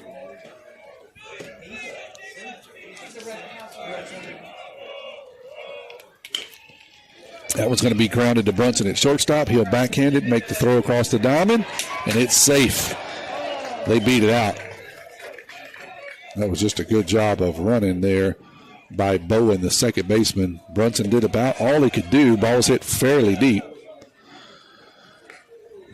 And he backhanded it, made a good strong throw. Just bang play at first. And Bowen beats it out. That'll bring up Grimes now. At the plate, 25-minute Grimes.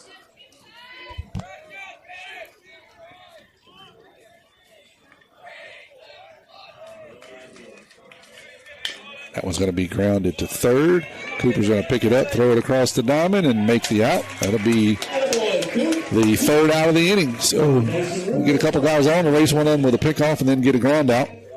We'll head to the bottom of the fourth, 7-5. Tide trails here at the Kirk.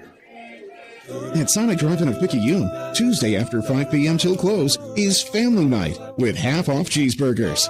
Sonic Drive knows how hard it is sometimes to feed your whole family, and we want to give you a break on Tuesday nights. Half-price cheeseburgers. It's how Sonic Drive-In helps you feed your family. Remember that Sonic Drive-In of Picayune on Highway 11, just north of Highway 43 North, is happy eating at its best. Tuesday's Family Night with half-price cheeseburgers. That's what you get at Sonic Drive-In of Picayune.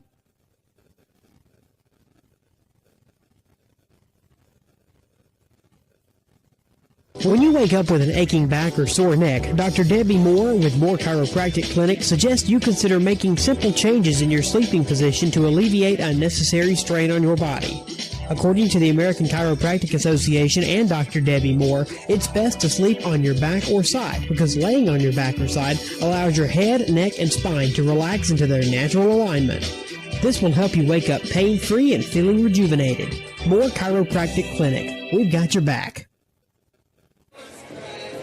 We're heading to the bottom of the fourth. Justin Stockstill's going to lead it off for the Tide. Jay Stock is 2 for 2 on the night. Scored 2 runs. He followed by Parker Helton, Cooper Moreau. I think I saw Mr. Bobby Franklin text and said he's listening in. Yes, sir. Hey, Mr. Bobby. Listening and watching over in Dallas. Appreciate you guys listening in. I want to remind you that the first pitch of every inning is brought to you by your hometown bank, FNB Picayune. Come by the main branch and see Sheila Cooper, a Linda Penton, hometown community spirit, hometown community pride. Got our work cut out for us. 7-5 the score here in the bottom of the fourth. Alexander still out there pitching. His first pitch is going to be inside for a ball, 1-0. Give you his pitch count because it seems like it's running up there. Only 55. I thought he'd actually probably thrown a little bit more than that. So still good through 3 into his fourth inning. Breaking pitch is going to stay up high for ball 2-0. Appreciate Kevin Bice running the camera for us tonight.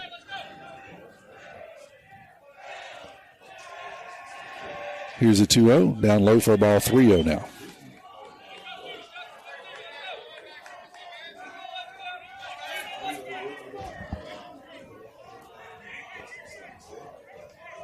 Here's Alexander's 3-0 pitch. That's going to be right down the middle, 3-1.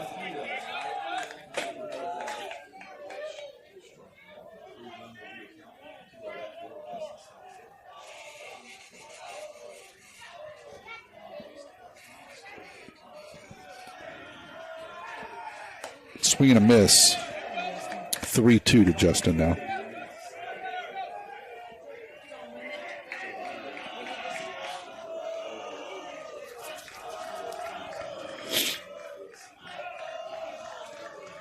Here's a 3-2 payoff. It's going to be fouled off. We'll do it again. Foul ball brought to you by Fully Involved Lawn Care Service. Thank you.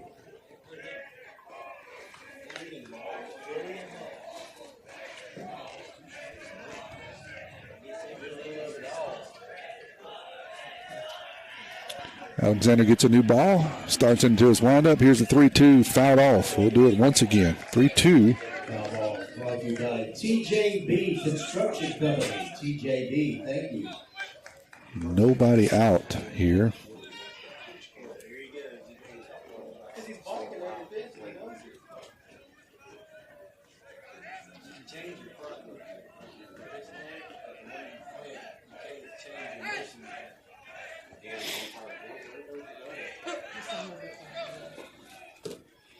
Getting another warning from the dugout chant. Come on, Blue.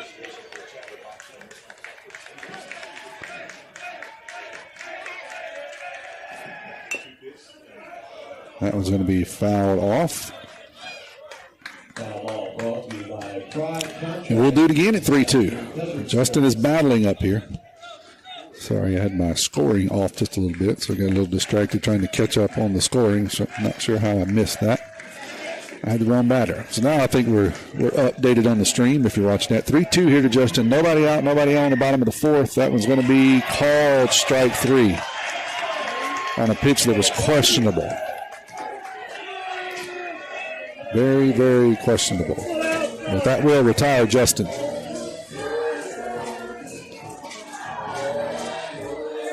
That'll bring up Parker Helton now.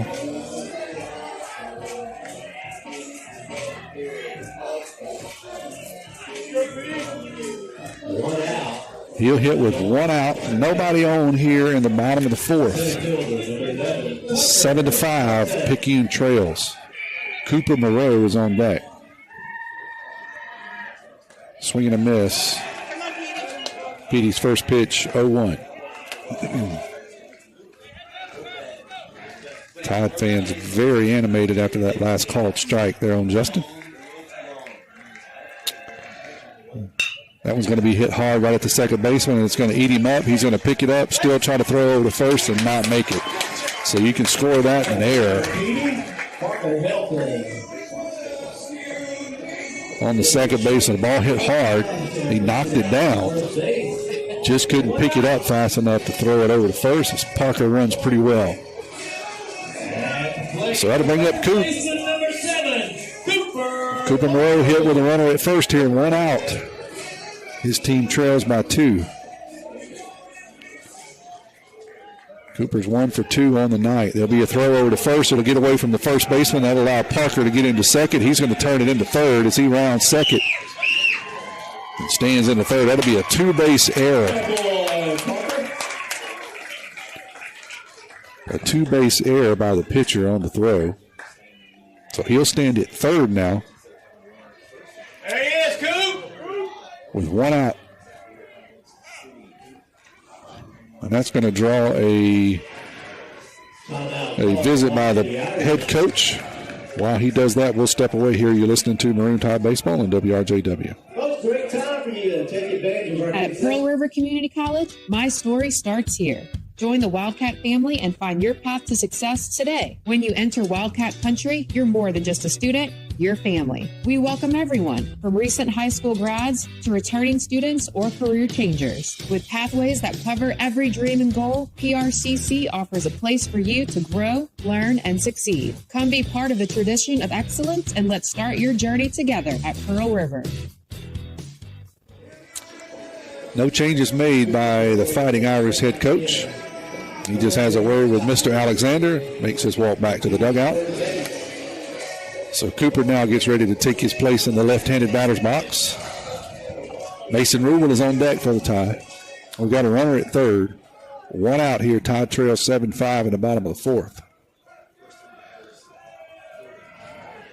That's going to be up high for a ball, 1-0.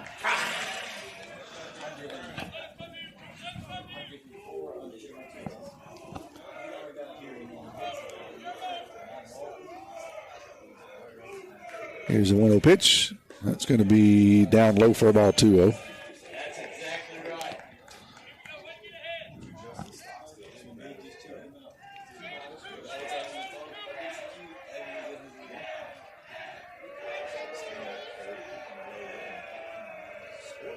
Here's a 2-0 pitch. That's going to be up high for a ball 3-0 to the Tide third baseman. Senior, PRCC commit.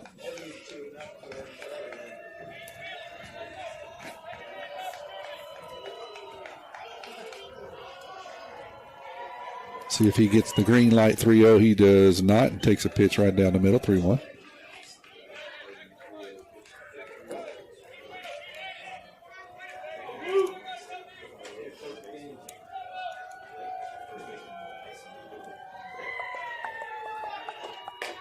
That's going to be up high, ball 4. So that'll send Cooper down to first. Parker's still standing at third. We got one out here in the bottom of the fourth. Mason Rubel got hit by a pitch his last time up. Need a big hit from Mason right here. See if we can get back into this thing, get something going. Landon Franklin is on deck.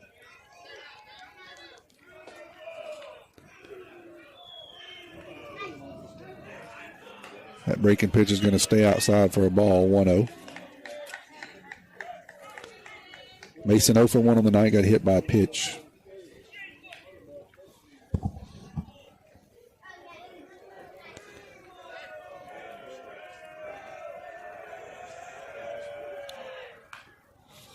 That one's going to be an excuse me foul ball that will be strike 1, 1-1.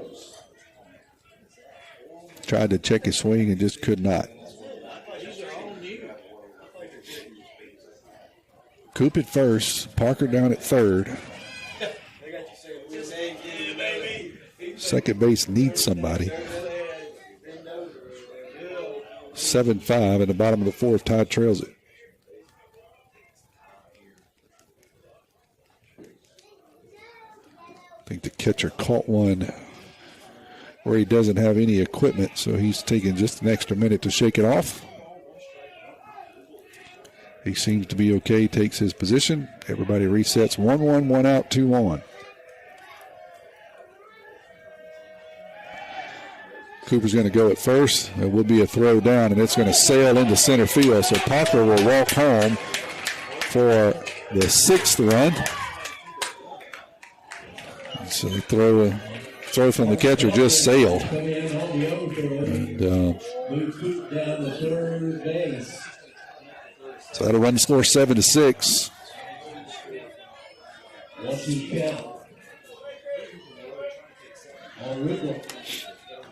That ball was called a strike, so 1-2. We got Cooper down at third now. Parker scored on that wild throw by the catcher out into center field. 1-2's the count, 1 out.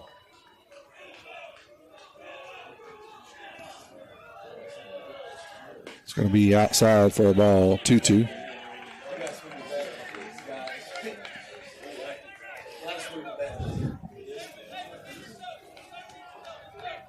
Awfully good pitch to take by Rubel. Let's see what he gets here, 2-2. That one is over the plate, strike 3. Nasty breaking pitch on 2-2. So that'll bring up Frank. Frank is 1 for 2 on the night. 2 RBIs. 7-6. Let's add a RBI to our total. Frank right here. And drive in Cooper.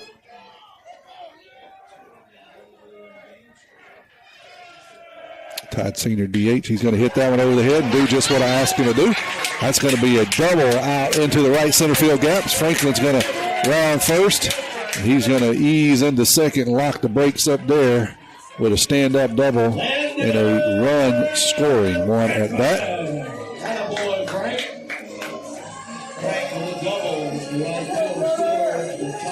So with 2 outs and tie score, that'll bring up Turner Pugh, who singled his last time up.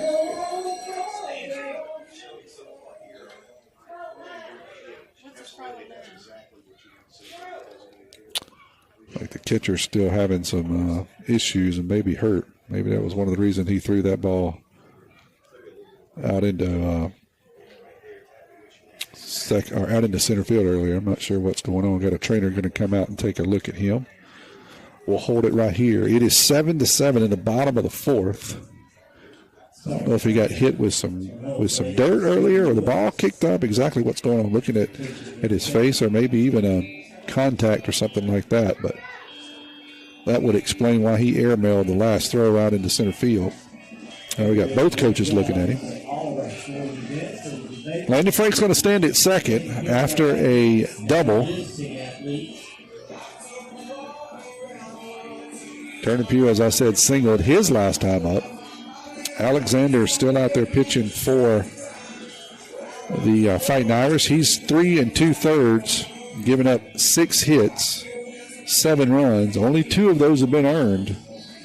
3 walks and 8 strikeouts. Most of you know that these foul balls we call out being sponsored by, these are sponsors who bought boxes of baseball beginning of the year, $75 a box. Eli Schubert is going to go in as a pinch runner for Frank. Eli Schubert, sophomore, come in as a pinch runner. We got 2 outs here. Turner hit the ball hard last time, if you remember. Cooper tried to score on that ball, hit out into left center field and got thrown out. Not left center, into left field. Got thrown out at home on a really, really good throw by the left fielder. At the plate, number 14, Turner Pugh.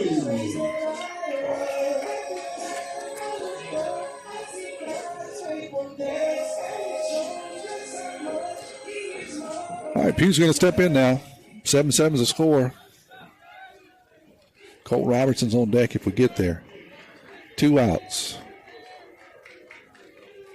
Schubert has a good lead at second. That pitch is going to be in there for a strike, 0-1.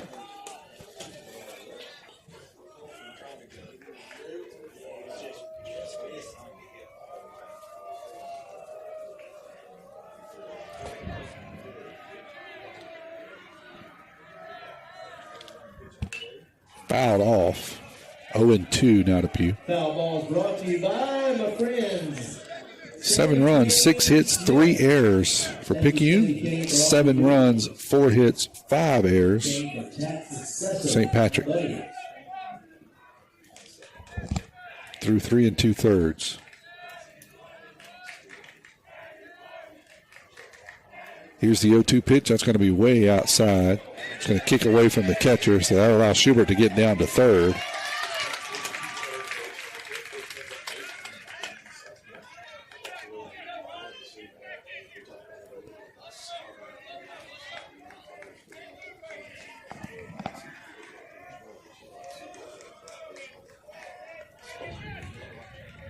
Both middle infielders playing really, really deep for St. Patrick and shaded towards the center of the field.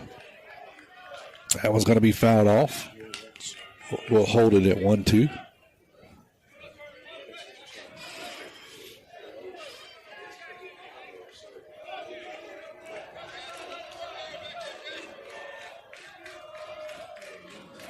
Here's the 1-2 pitch. That was going to be grounded to the shortstop. Going to have to make a good play. He picks it up, double pumps, and cannot throw him out at first base. So that'll be an infield single and a run scored, so an RBI. So 8-7, Tigers clawed their way back on an infield single there by Pugh. That's number 4, Cole Robertson.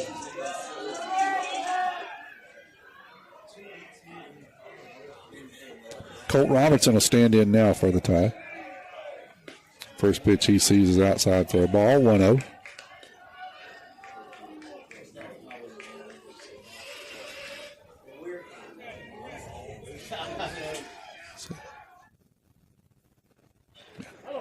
That was going to be lifted out in the shallow right field. It's going to get down behind the second baseman and in front of the right fielder for another single. So that's a C&I single out there by Colt. Didn't hit it hard, but you don't need to. On Game Changer, it looks like a screamer. And that'll be a single. So that'll push runners now to first and second. Braden Pomaz is going to come in to run for Pope. That'll bring up Mason Bayless, the catcher for the Tide. He's 0 for 2 on the night with a strikeout. He'll hit with runners at first and second. Tide leads it now, 8-7. RBI single there by Robertson, following that infield single by Pugh. That one's going to be chopped off the plate and fouled down the third base line, 0-1.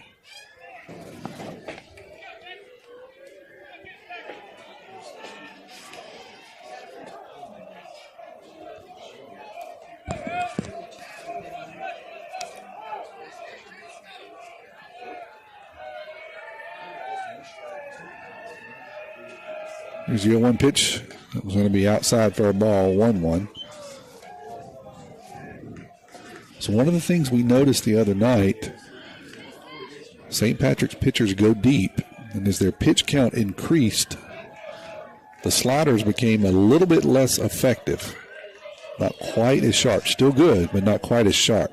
That one's going to be lifted foul behind home plate, 1-2. So we'll see now as Alexander is up to 87 pitches through 3 2/3.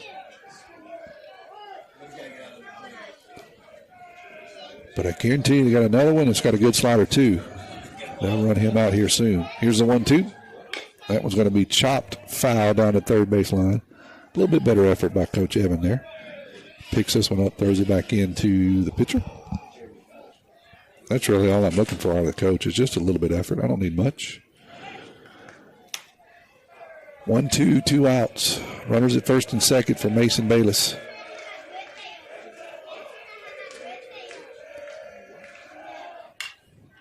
That one's going to be popped foul, and it's going to get out of play. So we'll keep it here at 1-2 as it scatters the St. Patrick faithful over here on the first base side of the stands. Next half inning, we'll have the Paul Spacer Shop Mardi Gras Cafe trivia question.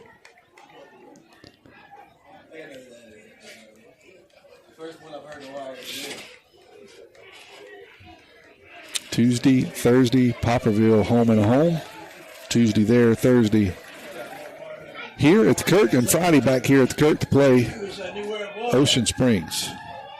That one's going to be chopped to the second baseman. He's going to have to hustle. He comes in, picks it up, and throws it over to first and retires the third out of the inning, but not before the Tide takes the lead. We're headed to the top of the fifth.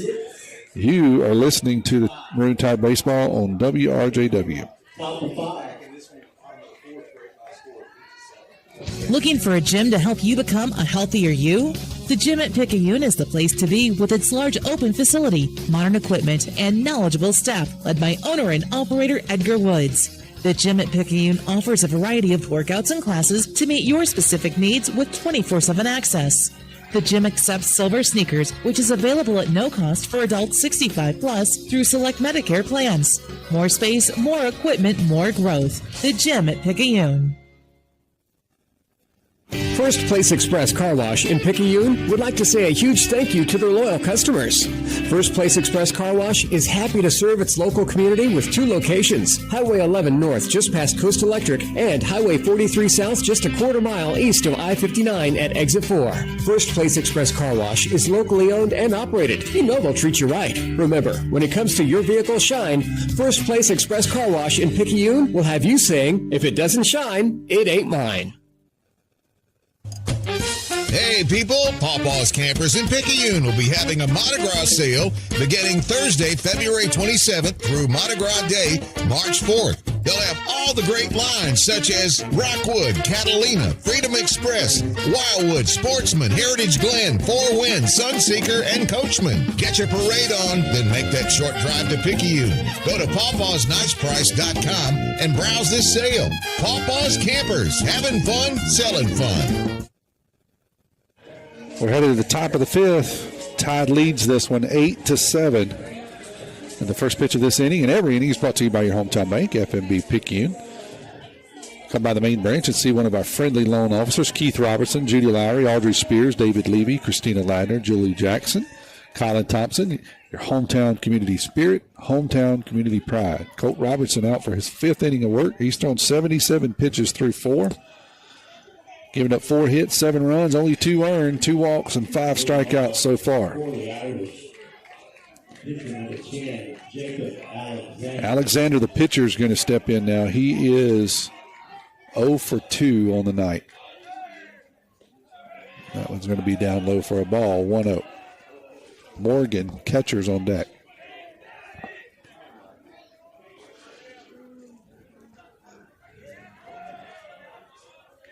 That was going to be grounded to the first baseman. Mason Rubel will pick it up, trot over to first, and record the first out of the inning unassisted.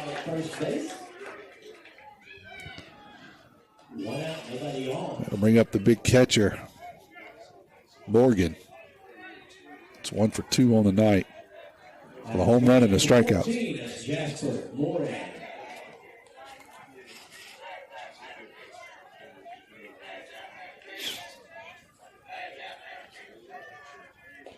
That was going to be down low to him.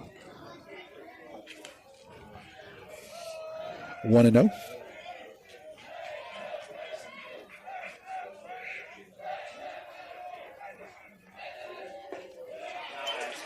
That was in there for a strike, 1-1. So I want to correct myself. I see on the roster he's actually Moran in Game Changer, which is what I'm looking at the score. They have him listed as Morgan. So not Morgan, Moran. And Moran takes the second strike in there from Colt Robertson. So 1-2 now to the catcher. That one's going to bounce 2-2.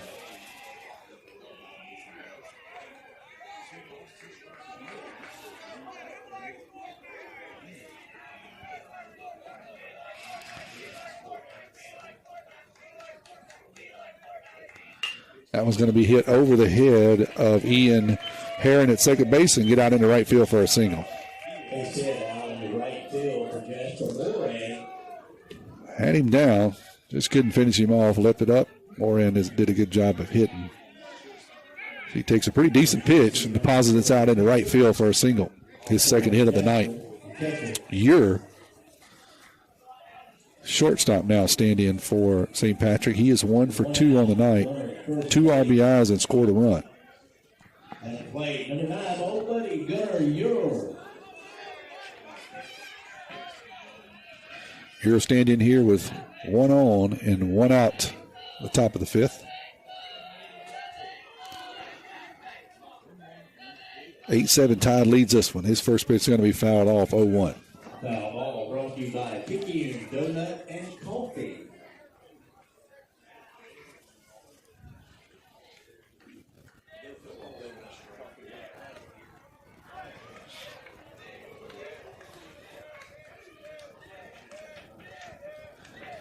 Here's the 0-1 pitch. That's going to be outside for a ball, 1-1. Throw down to first was close. That's why I stopped to see what the play was going to be.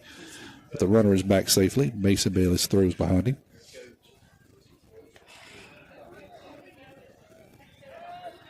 And now Colt Robertson's going to get in on the action and make a snap throw over to first. But he'll also be back in time.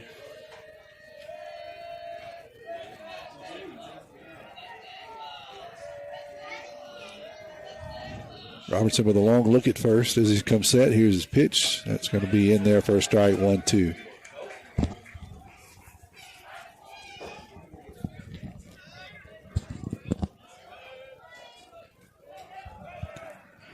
Colt Robertson will throw over to first once again, but not close this time.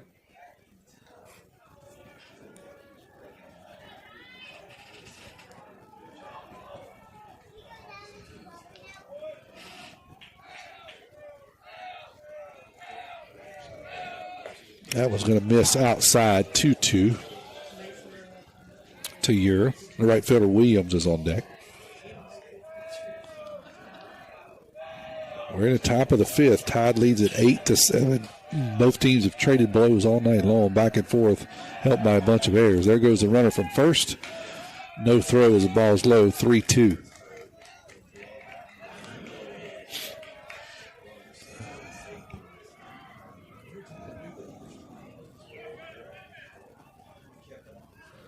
Robertson up to 89 pitches here.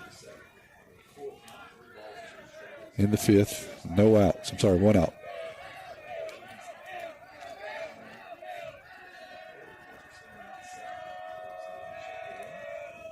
Swing and a miss.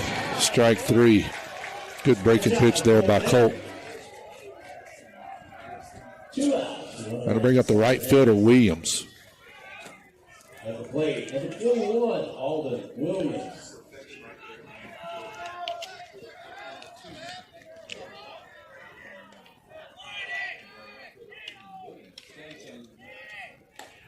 First pitch to Williams going to be outside for a ball, 1-0.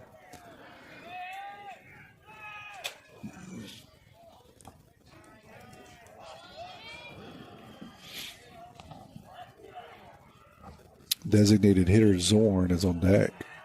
Outside. Nope, strike. Excuse me. 1-1. 1-1, 2 outs here in the fifth. After this half inning, we'll have our Pulse Pacers Shop Mardi Gras Cafe trivia question. Swing and a miss on a breaking pitch, 1-2.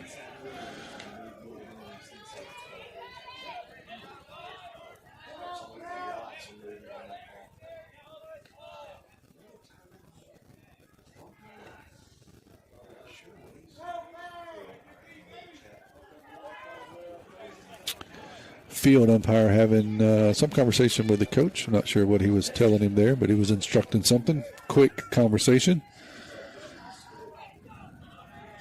So we got a runner at second. 2 outs. 1-2 is the count to Williams here. See if Cole can get us out of that. Let's go back and score a couple more. Swing and a miss. He does. Down goes St. Patrick. We'll head to the bottom of the fifth. 8-7, Todd leads it. Nobody protects you from mayhem like Allstate. I'm a lost bee that found my way into your car. And now that I'm in here, good luck getting me out. I think it's gone. Wait, no, it's in my hair. And if you don't have the right auto insurance coverage, well, this could be quite a sticky situation. So get Allstate. Jason Paget has offices in Picayune. Make sure you have the right coverage. Give the Paget Agency a call today. 601-798-7005. Subject to terms, conditions, and availability. Allstate Fire and Casualty Insurance Company and affiliates, Northbrook, Illinois. Bring your RV to Pawpaw's Campers Service Department for their free 42-point service inspection. Call JT or Ashley at 800-728-2267. It's free. Got a new pitcher for St. Patrick. I'll give you his information in just a second, but I want to get to the Pulse Pacer Shop Mardi Gras Cafe trivia question. Here, headed into the bottom of the fifth. Todd leads at 8-7. 601-590-5950. 590-5950.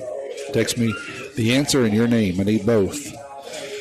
Who is the only player who has appeared in a World Series game at both Wrigley Field and Comiskey Park in Chicago? Who is the only player who has appeared in a World Series game at both fields in Chicago, which is Wrigley Field and Comiskey Park? Who's the only player to do that? Text me your name and the answer. And then drop me a pin where you're going to bring me these butter crunches. That's the most important thing. 601-590-5950. That's Cameron Grooms for St. Patrick. So about that 10. I think the announcer said his name is Grooms. Left-hander for St. Patrick. Brunson Stocks is going to lead it off for the Tide. 8-7 is the score. I think I already saw an answer come in. I thought that was going to be a little bit more difficult. Must have been too easy. Google was fired up. Here's Brunson. First pitch is going to be in there for a strike. First pitch of every inning is brought to you by your hometown bank, FNB Picayune, hometown community spirit, hometown community pride. 0-1 to Brunson.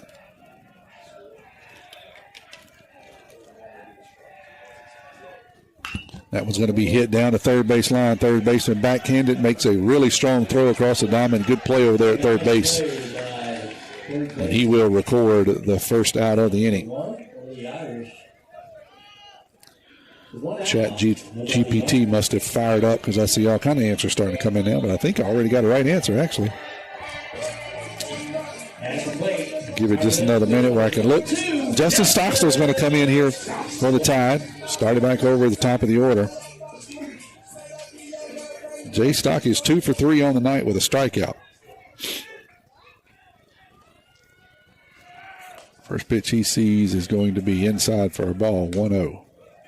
Who is the only player to appear in a World Series game at both Wrigley and Comiskey?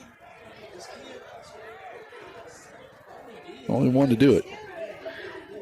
It's going to be down low for a ball, 2-0 now to Justin.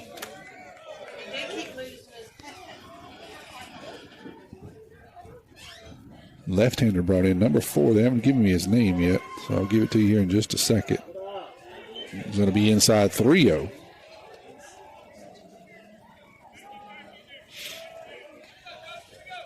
To Justin. Parker Helton's on deck. Up high, ball 4. A 4-pitch walk to Jay Stock. You can put him on all you want because he's just a menace on the bases, so we'll take it every night. As he is on for his third time of the night. Parker Helton's 0 for 3 on the night, but has scored 2 runs. Cooper Moreau's on deck.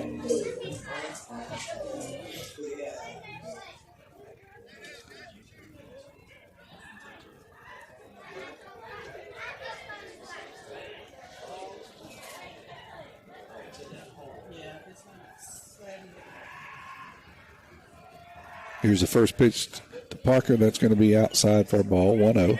Let me look at my text here. Got several answers that came in. Let's see.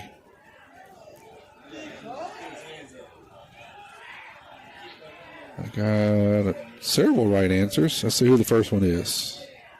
Oh, no. Karen Balch got the right answer. It was the first one to get the right answer. That one's up high for a ball, 2-0. Parker. Babe Ruth is the answer. Who's the only player to appear in a World Series game at Comiskey and Wrigley Field? That was Babe Ruth. Extra credit points if you can tell me the years that happened. Karen Balch is the winner.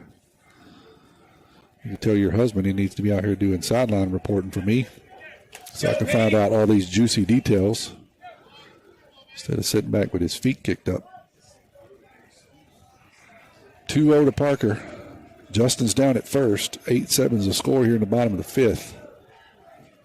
1 out. That one's way outside, 3-0.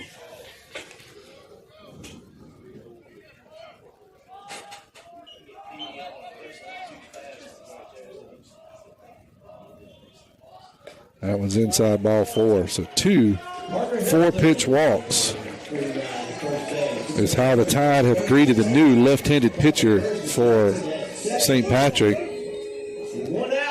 And that'll bring up a guy who's still pretty red hot, Cooper Moreau. He's hitting a measly 1 for 2 tonight. Drove in a run and scored a couple of runs. He's going to hit with runners at first and second here. First pitch he sees is up high for a ball, 1-0.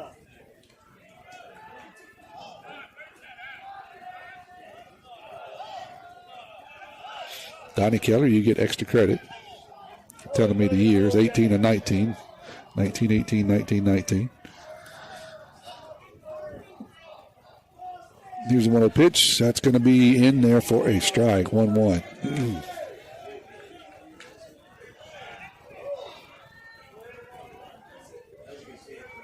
1-1, 1 out. Runners at first and second. Tide looking to push their lead up. Cooper's going to hit that one on the ground, and it's going to sneak through the 3-4 hole. Didn't hit it hard, but got it by the first baseman. Second baseman couldn't do anything with it, so that'll be a single. And that'll load the bases for the tie. That'll bring up Mason Rubel, big first baseman for the Tide. He's 0 for 2 on the night with a couple of strikeouts. Good time to get out of that right here. See if he can turn that around.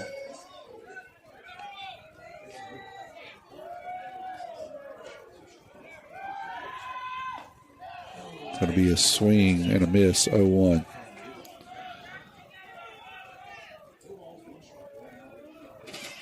So I'm being corrected here.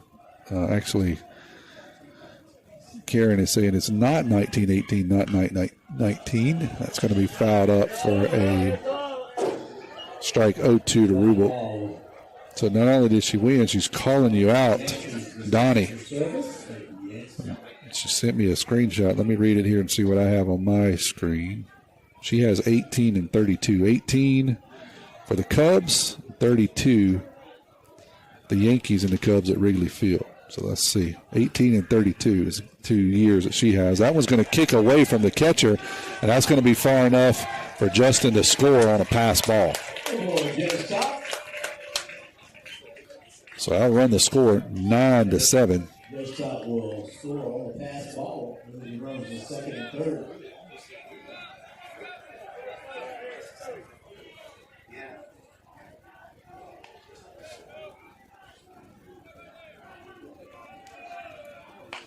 That one's going to be hit up the middle. Second base is going to pick it up, throw the runner out at first, but it will score a run. So 10-7 on the fielder's choice. So we got a runner at third now. That's Coop.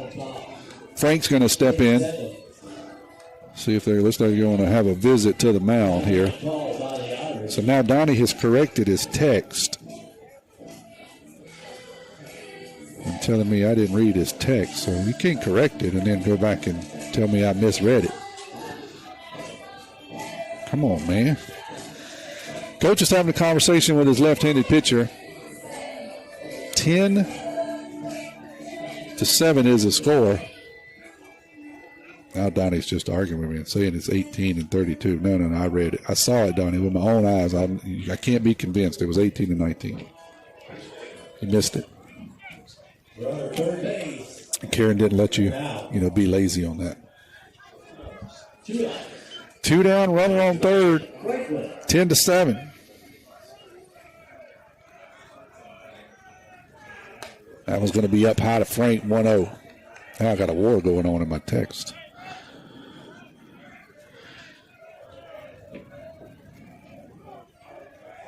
Frank is 2 for 3 on the night. Need another one here. That one's in there for a strike, 1-1.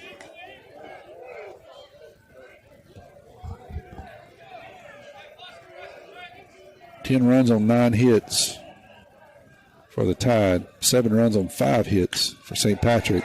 Well, that one's going to be hit hard, but right at the third baseman. Frank hit it on the nose, but directly at the third baseman, and that'll end it, but not before the Tide scores 2 more, run their lead to 10-7. We're headed to the bottom of the 5th. Sorry, headed to the top of the 6th. You're listening to Maroon Tide Baseball and some really, really bad trivia on WRJW. Abby Turnage, lead mammography technologist, Highland Community Hospital. Mammograms are important because they help us do early detection. A mammogram is never going to keep you from getting breast cancer, but early detection is what is going to make you have your best possible outcome. We want you to get your mammogram as early as possible, and you should have those yearly beginning at age 40. Highland Community Hospital, here when you need us most. Herring Ford Lincoln, a name we recognize as being home-owned and home-operated in its 3rd generation of local ownership. Stop by Herring Ford Lincoln at 820 Memorial Boulevard in Picayune and experience the sales and service you would expect from your friends and neighbors. Herring Ford Lincoln may not be the biggest, but they strive every day to be the best. The Herring family and Ford Lincoln have been a winning combination for years in the Pearl River County area and the surrounding area, and they will serve the area for generations to come. Herring Ford Lincoln, a hometown tradition. Got a good ball game going on. Even more interesting in my text is now both of these folks are defending themselves, and some other folks are joining in.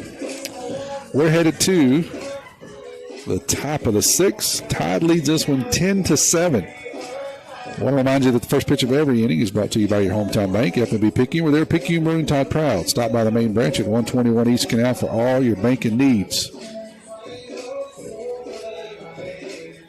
Colt Robertson out there, surprisingly, for his sixth inning of work. 94 pitches so far. Leading off the top of the sixth inning for St. Patrick. Number 15, that's Trey Zorn. The designated hitter, Zorn, will lead off here in the sixth.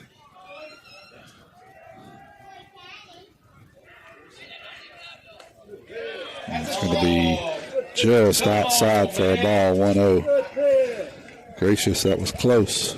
Awful close.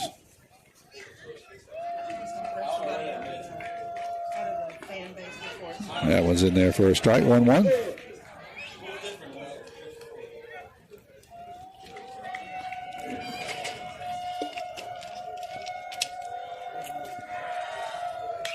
Fouled off, 1-2.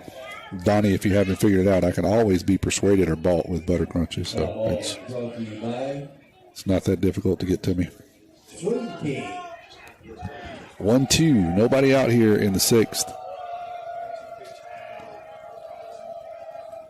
That one's going to be fouled off. We'll keep it at 1-2. Home and home next week. Tuesday at Poplarville, Thursday here against Poplarville, and then Friday night Ocean Springs. Right here at the Kirk. That one's outside for a ball. 2-2. One more week after that of non-conference play, and then Picayune will start conference play. I believe that's Pascagoula, that first series. First week. That one's going to hit Zorn. So he'll head down to first with a hit by pitch. Zorn goes to first base, hit by the pitch. Timeout call by Coach Jefferson. That's going to draw the long, slow walk by Coach Evan. We'll see if he makes the call. I believe he will. We'll step away here for 30 seconds while he has a conversation with Colt. We got your bag, hey. Back pains and injuries, Dr. Moore understands. No more pain, no more hurting. She just uses her hands. She got the #1 clinic that I recommend. She has a lovely crew too, and they'll fix you right up. So call Dr. Moore when that pain gets rough. Cause we got your back, hey, we got your back. We got your back, hey, we got your back. We got your back, hey, we got your back. Moore Chiropractic Clinic, located at 6682 Highway 11 North. Suite 103, Carrier, Mississippi, 39426. We got your back.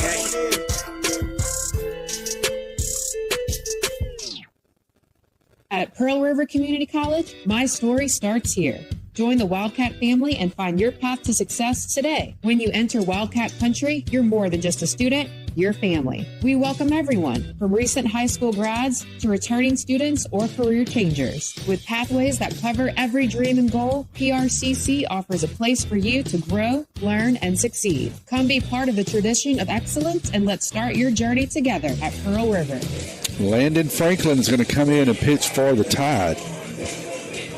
Colt Robertson threw 100 pitches. He is responsible for the runner at first, so we can't close him officially.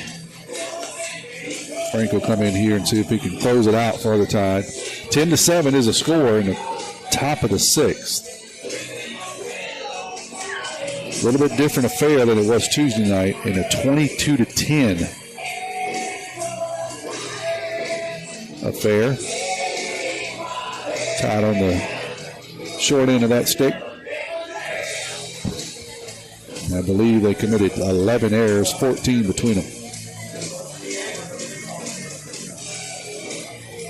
Tonight so far, Tide has 10 runs on 9 hits. They've committed 3 errors. St. Patrick's 7 runs on 5 hits, and they've committed 5 errors. Colt will go to shortstop.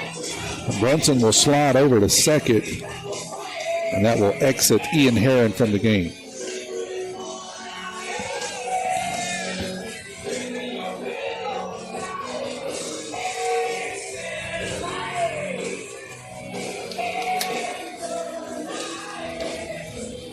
Landon still about 2 warm-up pitches left to go here.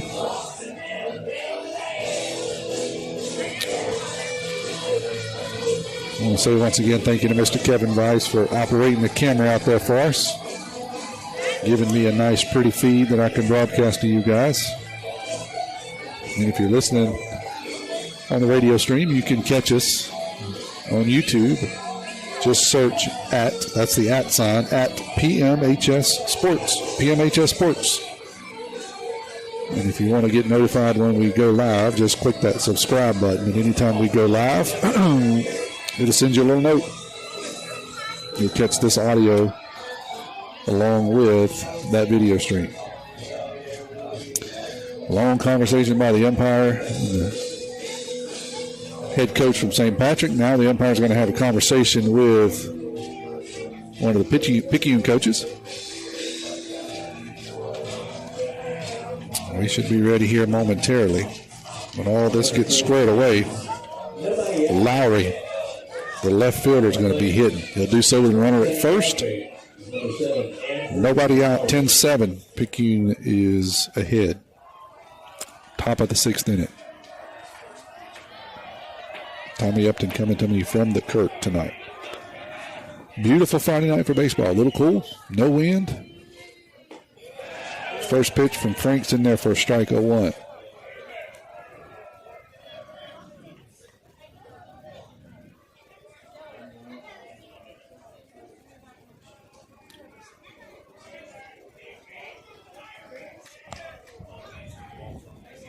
Frank comes set, takes a look at first.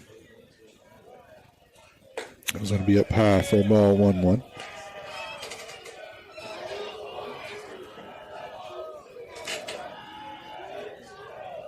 Frank, a senior, transfer in. Had some big hits for the Tide over the last couple of years. The designated hitter spot. Getting some time this year on the mound also. Here's a 1-1. That's going to be down low for a ball, 2-1.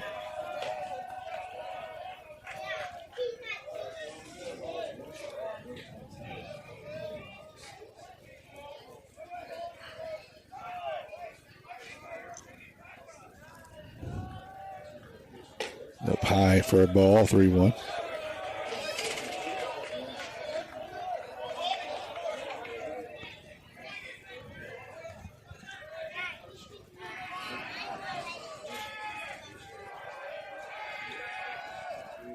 That was going to be grounded right back to Frank. He'll pick it up, toss it to Colt at short, who will turn the double play. So that'll be a 1-6-3 double play. Nice job. Good job there all the way around by Rubel for stretching out.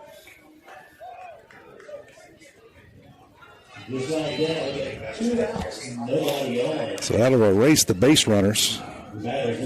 Go back to the leadoff Lee here.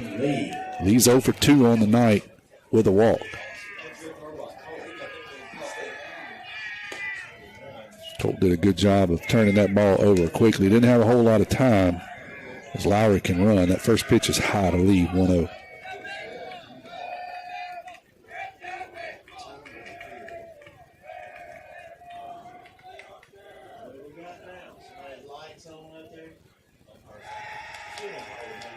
I think it's headlights out there. So something's going on. The umpire the field umpire had walked away here just a little bit. Not sure what was going on. He seems to be okay. Now he'll take his position. So he had to hang on here just a second, let him get, I don't know if he was talking to somebody out of the field or what. He had walked over to the side, to the fence by the first base dugout. So had to call timeout and let him get back in position. Everybody seems to be good, so we'll reset here. 1-0's a count, 2 outs. Nobody out. Nobody on. And the top of the 6th. Frank comes set. Here's the pitch. Up high for a ball. 2-0.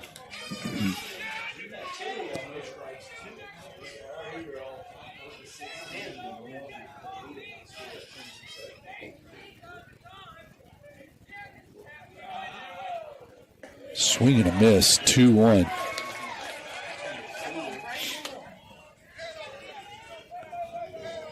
Bowen would be on deck if we get there. Let's make him hit in the 7th.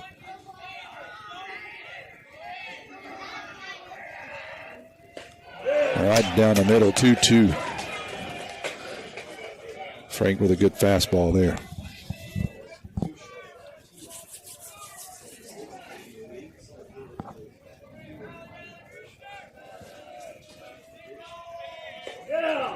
Just a bit low, 3-2.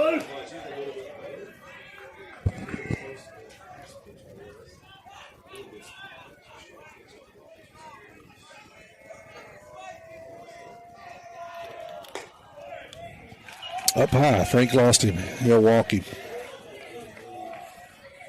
So that'll bring up Bowen here. Bowen is 1 for 3 on the night with an RBI and a strikeout.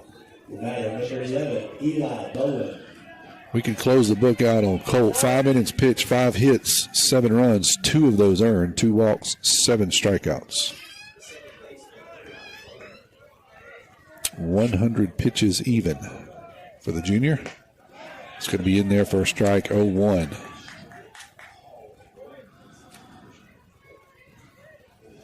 To Bowen. Rhymes, the third baseman, will be on deck. Frank's going to throw over to first. And he is safe as he gets back in.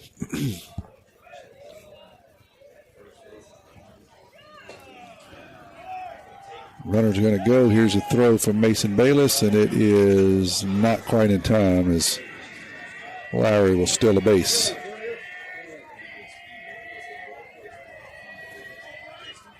Ball was a ball, so 1-1.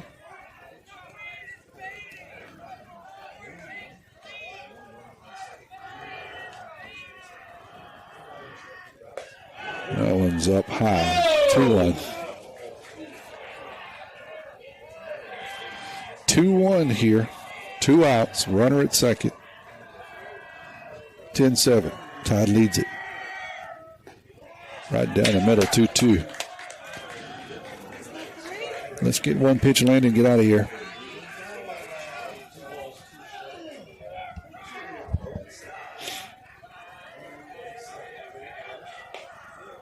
Just missed inside, 3-2.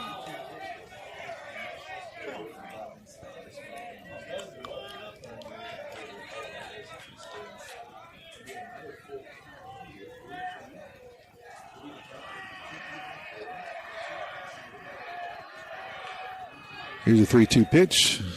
Strike 3. Strike 3. He'll head to the dugout. We're headed to the top of 7. You're listening to Maroon Tide Baseball on WRJW. At Pearl River Community College, my story starts here. Join the Wildcat family and find your path to success today. When you enter Wildcat Country, you're more than just a student, you're family. We welcome everyone, from recent high school grads to returning students or career changers. With pathways that cover every dream and goal, PRCC offers a place for you to grow, learn, and succeed. Come be part of the tradition of excellence, and let's start your journey together at Pearl River.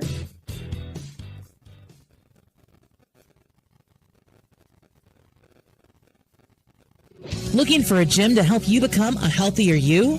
The gym at Picayune is the place to be with its large open facility, modern equipment, and knowledgeable staff led by owner and operator Edgar Woods. The gym at Picayune offers a variety of workouts and classes to meet your specific needs with 24/7 access.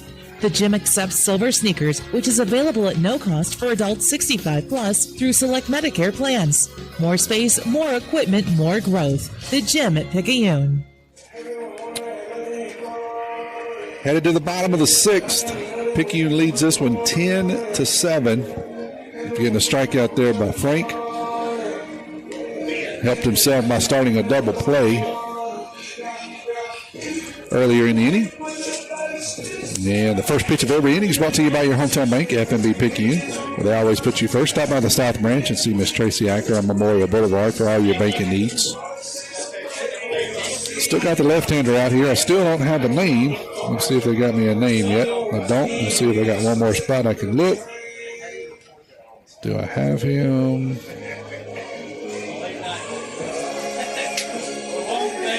Unfortunately, I don't. I'll try to give him credit. Actually, I do. Cameron Broom.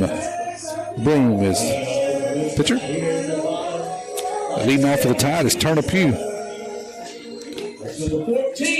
Turner Pugh is 2 for 2 on the night.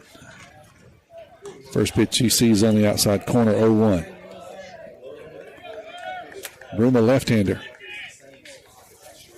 Just looking at him, I guess he would be an underclassman, but that's just me guessing. I have nothing on the roster that tells me that one. That's going to be down low for a ball, 1-1.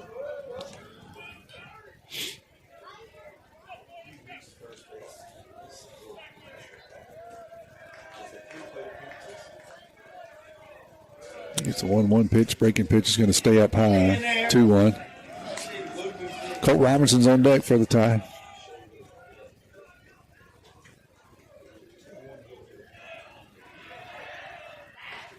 Up high, 3-1.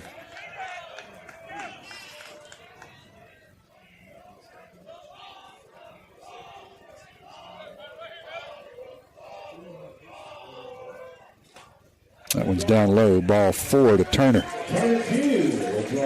He will be on base the third time tonight. Turner at first base. Nobody out. Colt Robertson will step in now. He's 1 for 3. Shortstop. That's number 4. Meeting with his coach on the third baseline. Mason Bayless will be on deck. Brunson Stockstill will be in the hole for the Tide.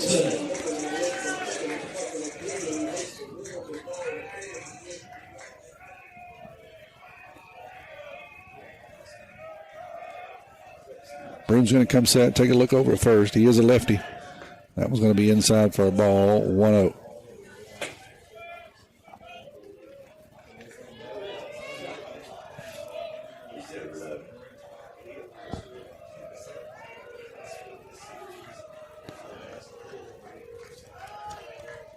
Colt's going to ask for time, and it will be granted. He'll step out. His Broom was taking a little bit too long for his liking.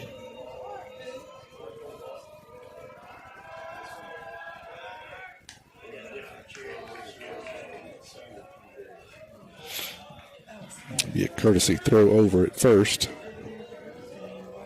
just to keep Pugh close. The 1-0 pitch, that's outside for a ball, 2-0.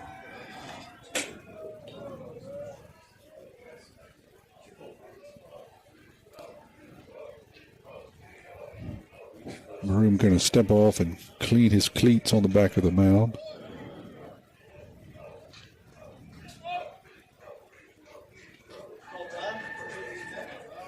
That one's up. Nope, that one's going to be called strike 2-1.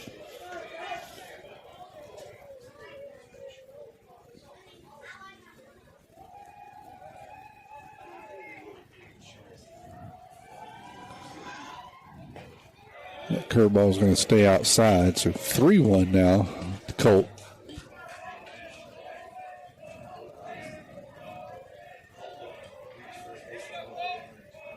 Tide trying to add to their lead, 10-7 here. Bottom of the 6th. That one's in there for a strike, 3-2. Broom looking to work here. Colt trying to scratch and fight, get on base any way he can. He's going to reach out and tap that one softly at second base. It's going to be a fly out to the second baseman. He will turn around and try to double up Pugh at first, but he's unsuccessful. So that'll be the first out of the inning. And that'll bring up Mason Bayless.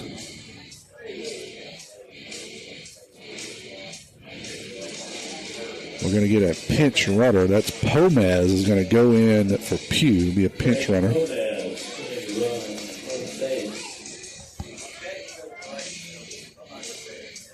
Mason Bayless will stand in now with one out. First base, one out.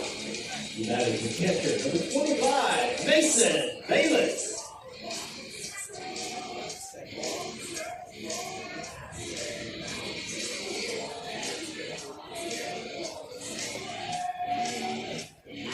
Ten runs, 9 hits, 3 errors for the Tide. 7-5-5 for the visiting Fighting Irish. Everybody gets reset after the pinch runner. Pomez gets a lead. Pitcher's going to look over.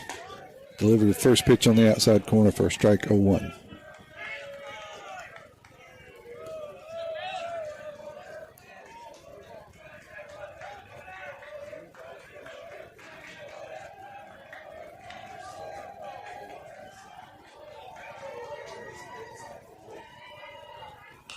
That one's going to be lifted foul right over the top of our heads, 0-2.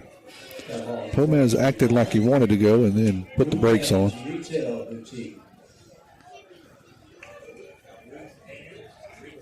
0-2, 1 out. Runner at first here in the bottom of the 6th.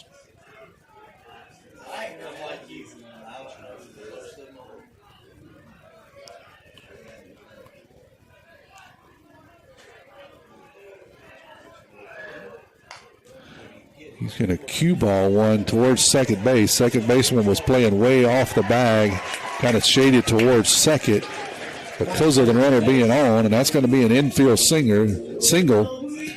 You generally don't see a catcher beat out an infield single on a cue ball, but he did. He hit it just in the right spot. The second baseman was breaking to second. It got by the pitcher just far enough that he couldn't get to it. Second baseman had a long way to come back to the ball. Bayless was able to show some speed as a catcher and beat it out. So he'll stand at first with a single. Pomez is still down at second. Brunson Stocks is going to step in now for the Tide. It's 0 for 2 on the night. He has scored a run with a walk and a strikeout. Tide with 6 walks tonight, 8 strikeouts to go along with 10 hits.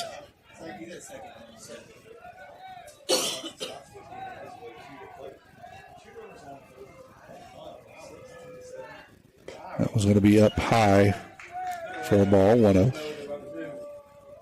Brunson did square it to bunt. We'll see if he tries to do it again here. First base is already in on the grass. Third base you would think would stay home here with a runner at second. Brunson's going to pull it back and watch that one go down the middle for a strike, 1-1. One of those places that we used to love to do a lot of slashing. Square the bunt, pull it back, and try to hit it by an infielder coming in. See what Brunson does here. He does not square. That one's going to be on the off the inside corner for a ball, 2-1.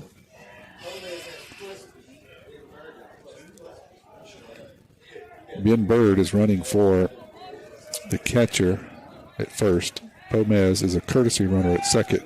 Both runners are going to try to steal. And there was a bang play down at third. Pomez gets in there with a stolen base, but he earned that one. Good throw by the catcher. It was bang. Immediate call by the umpire, safe.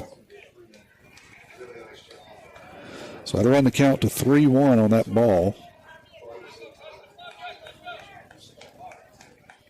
1 out. We've got runners at second and third now for Brunson. That one's going to stay up high for a ball. That'll load the bases for J-Stock. We'll flip it back over to the top. Justin is 2 for 3 on the night. Scored 3 runs. Got a walk and a strikeout to his credit. At the plate, left fielder, leadoff hitter, number 2, Justin Stockstill. Broom has thrown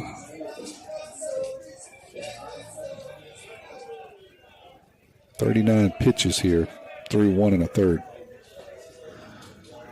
His first pitch to Justin's going to be down low for a ball, 1-0. Not overpowering stuff from Broom, and he's having a little trouble landing the slider. got himself in a little bit of a jam here. Bases loaded, one out.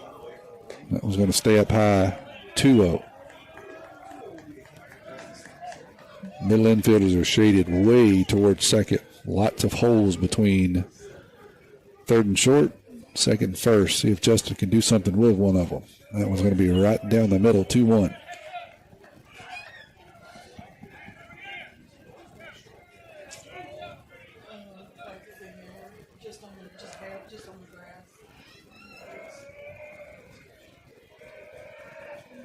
That one's going to bounce and stay outside, 3-1 now to the leadoff hitter. Parker Helton is on deck.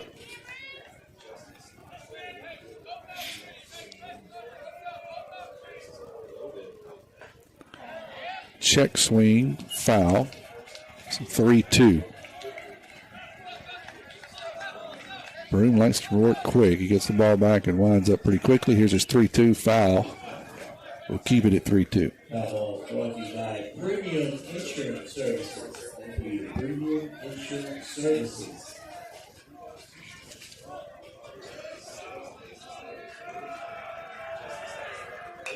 That was going to be fouled off again. 3-2 it will remain. By the Beach family.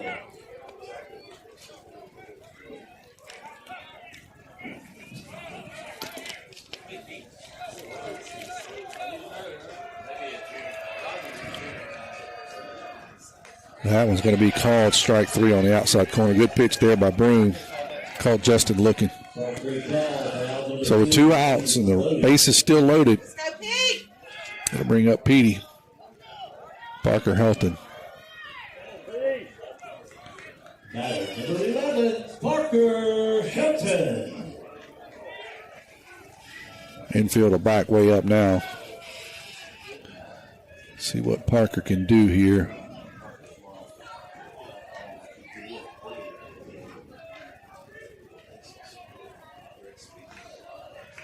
Against lefty. That one's on the outside corner, 0-1. Not overpowering stuff at all from this kid. Just got to try to barrel up a fastball.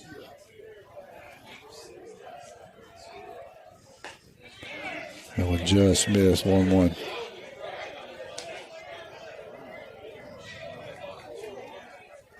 Cooper Moreau is on deck. Love to see him hit in this inning. Swing and a miss there by Parker, 1-2 on a really good breaking pitch. Parker way out in front.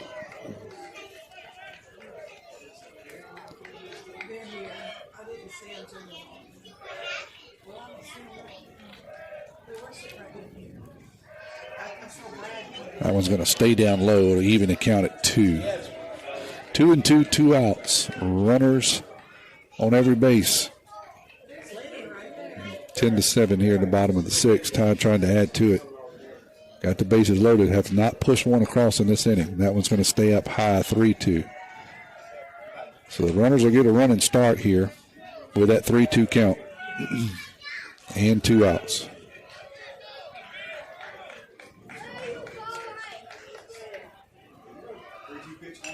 Fouled it off. So everybody will reset. Do it again.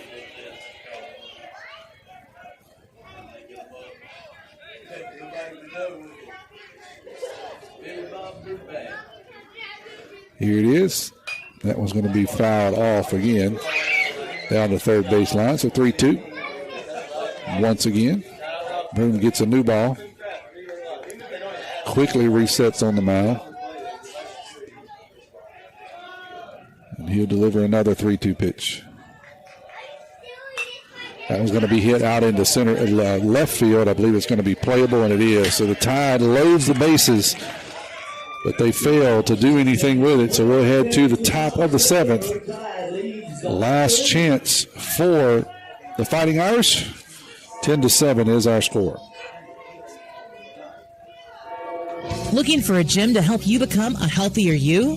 The Gym at Picayune is the place to be with its large open facility, modern equipment, and knowledgeable staff led by owner and operator Edgar Woods. The Gym at Picayune offers a variety of workouts and classes to meet your specific needs with 24/7 access.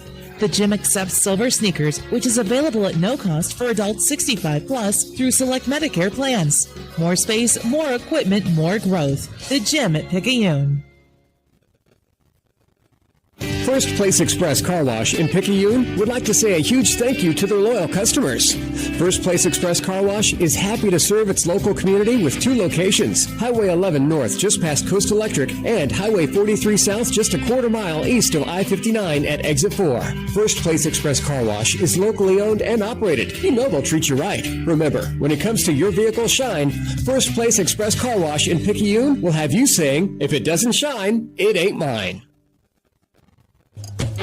Hey people, Pawpaw's Campers in Picayune will be having a Mardi Gras sale beginning Thursday, February 27th through Mardi Gras Day, March 4th. They'll have all the great lines such as Rockwood, Catalina, Freedom Express, Wildwood, Sportsman, Heritage Glen, Four Winds, Sunseeker, and Coachman. Get your parade on, then make that short drive to Picayune. Go to pawpawsniceprice.com and browse this sale. Pawpaw's Campers, having fun, selling fun.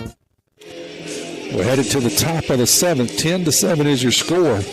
Picayune is leading. It's over St. Patrick. The first pitch of this inning, and every inning is brought to you by your hometown bank, FNB Picayune. Checking, savings, loans, mortgages. If you need it, they've got it. FNB Picayune, your hometown bank. Landon Franklin in for his second inning of work. He has one warm-up pitch remaining. And then we will get busy here. Let me see who is up. That is Rhymes, the third baseman. So we got 3, 4, 5. Rhymes, Alexander, Moran. Tide clinging to a 3-run lead here. Need to get 3 outs and get out of here with a split game here. First pitch is going to bounce 1-0. Two teams put up 32 runs Tuesday, 17 so far here tonight. Pitch is going to be in there for a strike, 1-1. Be back in action Tuesday night at Poplarville against Poplarville High School. 6:50 will be on the air, 7 o'clock start. That one's going to be grounded to the shortstop. Colt's going to come in, pick it up, throw across the diamond for the first out of the inning.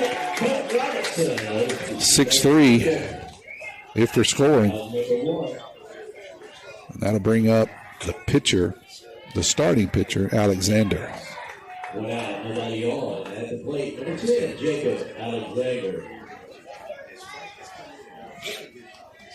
Moran, the catcher, will be on deck.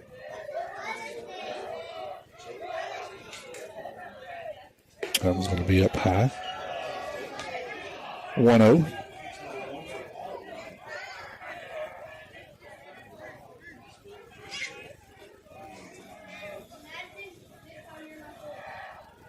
That one's going to be outside. 2-0 now's the count.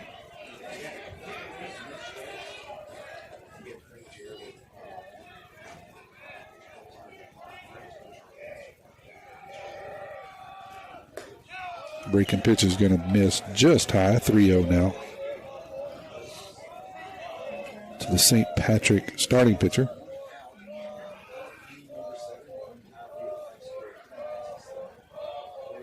That one's in there, 3-1.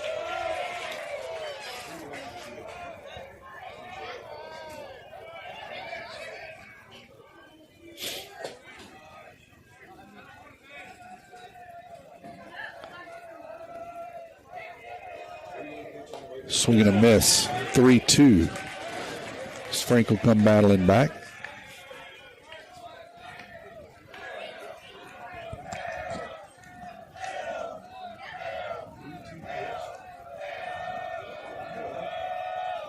That one's going to be lifted out behind second base. Colt's going back. He'll call for it and drop it.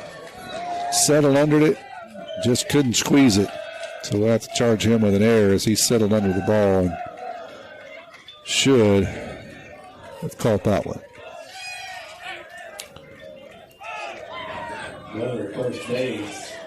So that'll bring up Moran, the catcher. Number 14, Jasper Moran. He's 2 for 3 on the night with a home run and a strikeout.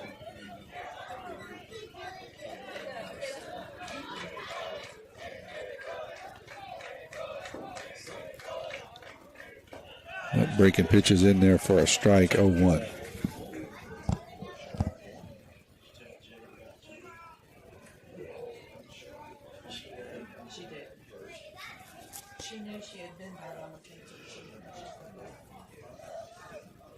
That one's going to be hit out into right field.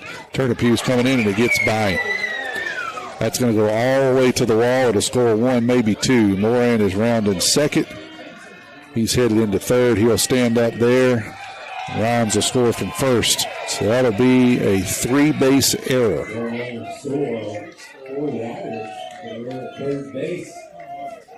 That'll run the score to 10-8.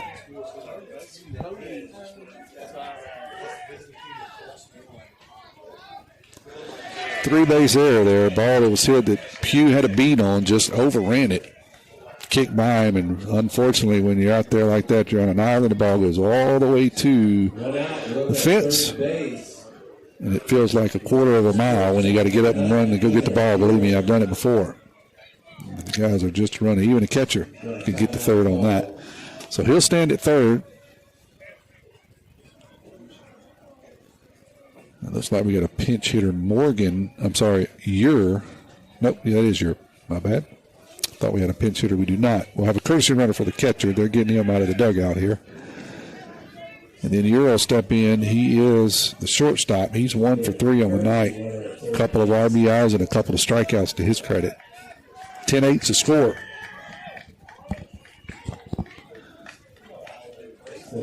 Todd trying to close this one out and not have to hit in the bottom of the 7th.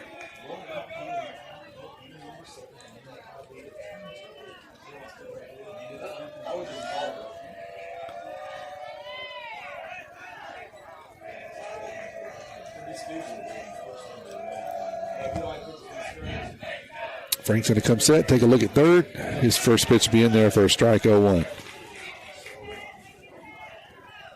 Williams, the right fielder's on deck.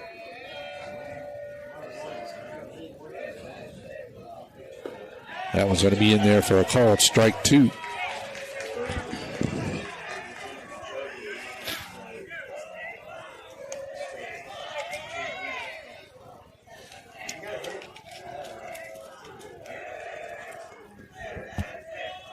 Up high for ball 1. 1-2. 1 out. Runner at third. St. Patrick has played in 1 in this inning. 10-8's the score.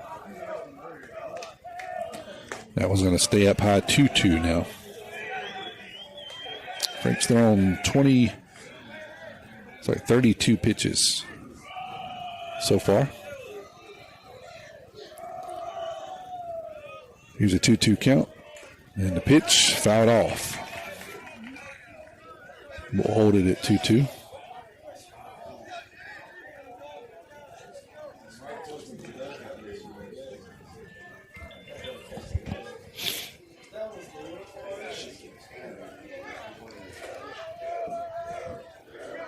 Still most of the crowd here. Had a few folks like maybe Dr. Tony Lambert, maybe 1 or 2 others who have left early, but for the most part, everybody has remained seated and enjoyed a pretty good ball game tonight. Here's a 2-2 pitch. That's up high for a ball. 3-2.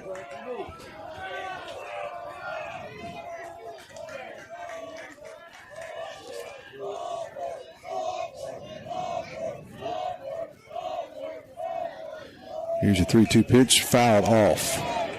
We'll hold it right here at 3-2.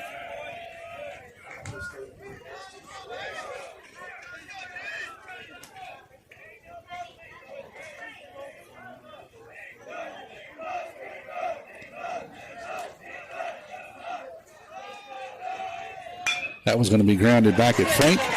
He will throw over to first. He'll have no look at third, which will allow the runner to score. So it'll be a fielder's choice, which will score the runner at third. And that gets us one more out closer to getting out of here. 10-9's the score now.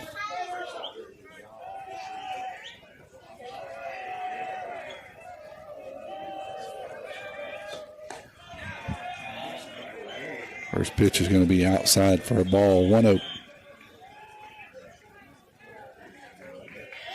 This is Williams, the right fielder. Zorn, the designated hitter's on deck, but let's hope we don't get to him. That one's going to be hit cold at shortstop. He'll backhand it, long throw from deep, and he can't do it. So that'll be an infield single. Williams will beat that one out.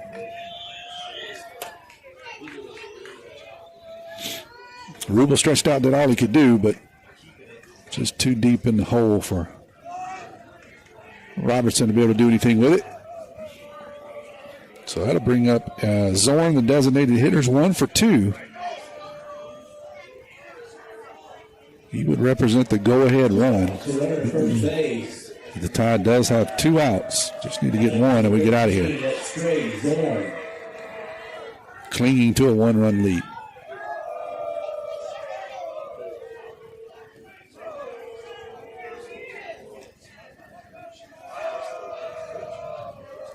That one's going to bounce outside for a ball, 1-0. The runner will stay at first. Want to be safe if you're a St. Patrick runner. No reason to be silly and get thrown out as a third out, even though you are the tie and run. I say that, he's going to take off to second, and he's going to get in there safely. Good stolen base there. So he'll slide into second with a stolen base. So the tying run is now in scoring position for Zorn. He's going to stay outside for a ball, 3-0. Actually, they got the count 2-1, so let me back off. I missed a strike there somewhere. 2-1. Here's the pitch. That one's going to be chopped to Coop at third. Coop's going to make a strong throw, and that will do it. Good throw there by Coop. No, he's not 100%. He's struggling a bit over there at third, but he gave it all the effort that he had on a big Sunday hopper. And that'll do it. Tide clings to a 1-run lead. They win this one 10-9. We'll step away for 30 seconds. Come back here with me. I'll wrap it up and get you out of here in just 30 seconds. Nobody protects you from mayhem like Allstate. I'm thick-cut bacon sizzling on your stove. And while you were over there smearing your bagel, this little piggy went on a splatter spree. And if you don't have the right home insurance coverage, you'll be crying wee, wee, wee over this fire in your home. So get Allstate. Jason Paget has offices in Picayune. Make sure you have the right coverage. Give the Paget Agency a call today. 601-798-7005. Subject to terms, conditions, and availability. Allstate Vehicle and Property Insurance Company and affiliates, Northbrook, Illinois. Justin Stockstall, Cooper Moreau, Landon Franklin, and Turner Pugh all had 2 hits tonight for the Tide. Colt Robertson, Mason Bayless contributed 1 hit, so for a total of 10 hits for the Tide. 10 runs, 5 errors, 9 runs, 6 hits, 5 errors. Also for St. Patrick, Colt Robertson went 5 innings, gave up 5 hits, 7 runs. 2 of those were earned, 2 walks, 7 strikeouts. Landon Franklin came in relief, pitched 2 innings, 1 hit, 2 runs. It was not earned, 1 walk and 1 strikeout. For St. Patrick, Alexander went 4 innings, 8 hits, 8 runs. 2 of those were earned, 3 bases on balls, 8 strikeouts. Kellen Broom came in relief of him, 2 innings, 2 hits, 2 runs. Both of those were earned, 4 walks and 1 strikeout. So the final score tonight for the final time, 10-9. Picayune wins it. They split the home and home with St. Patrick. We'll do a home and home next week with Poplarville. We'll be at Poplarville Tuesday night. Be back here at the Kirk Thursday night, and then a single game against Ocean Springs Friday night. Picayune wins it 10-9. No game scheduled for tomorrow. We'll talk to you next week. May God bless.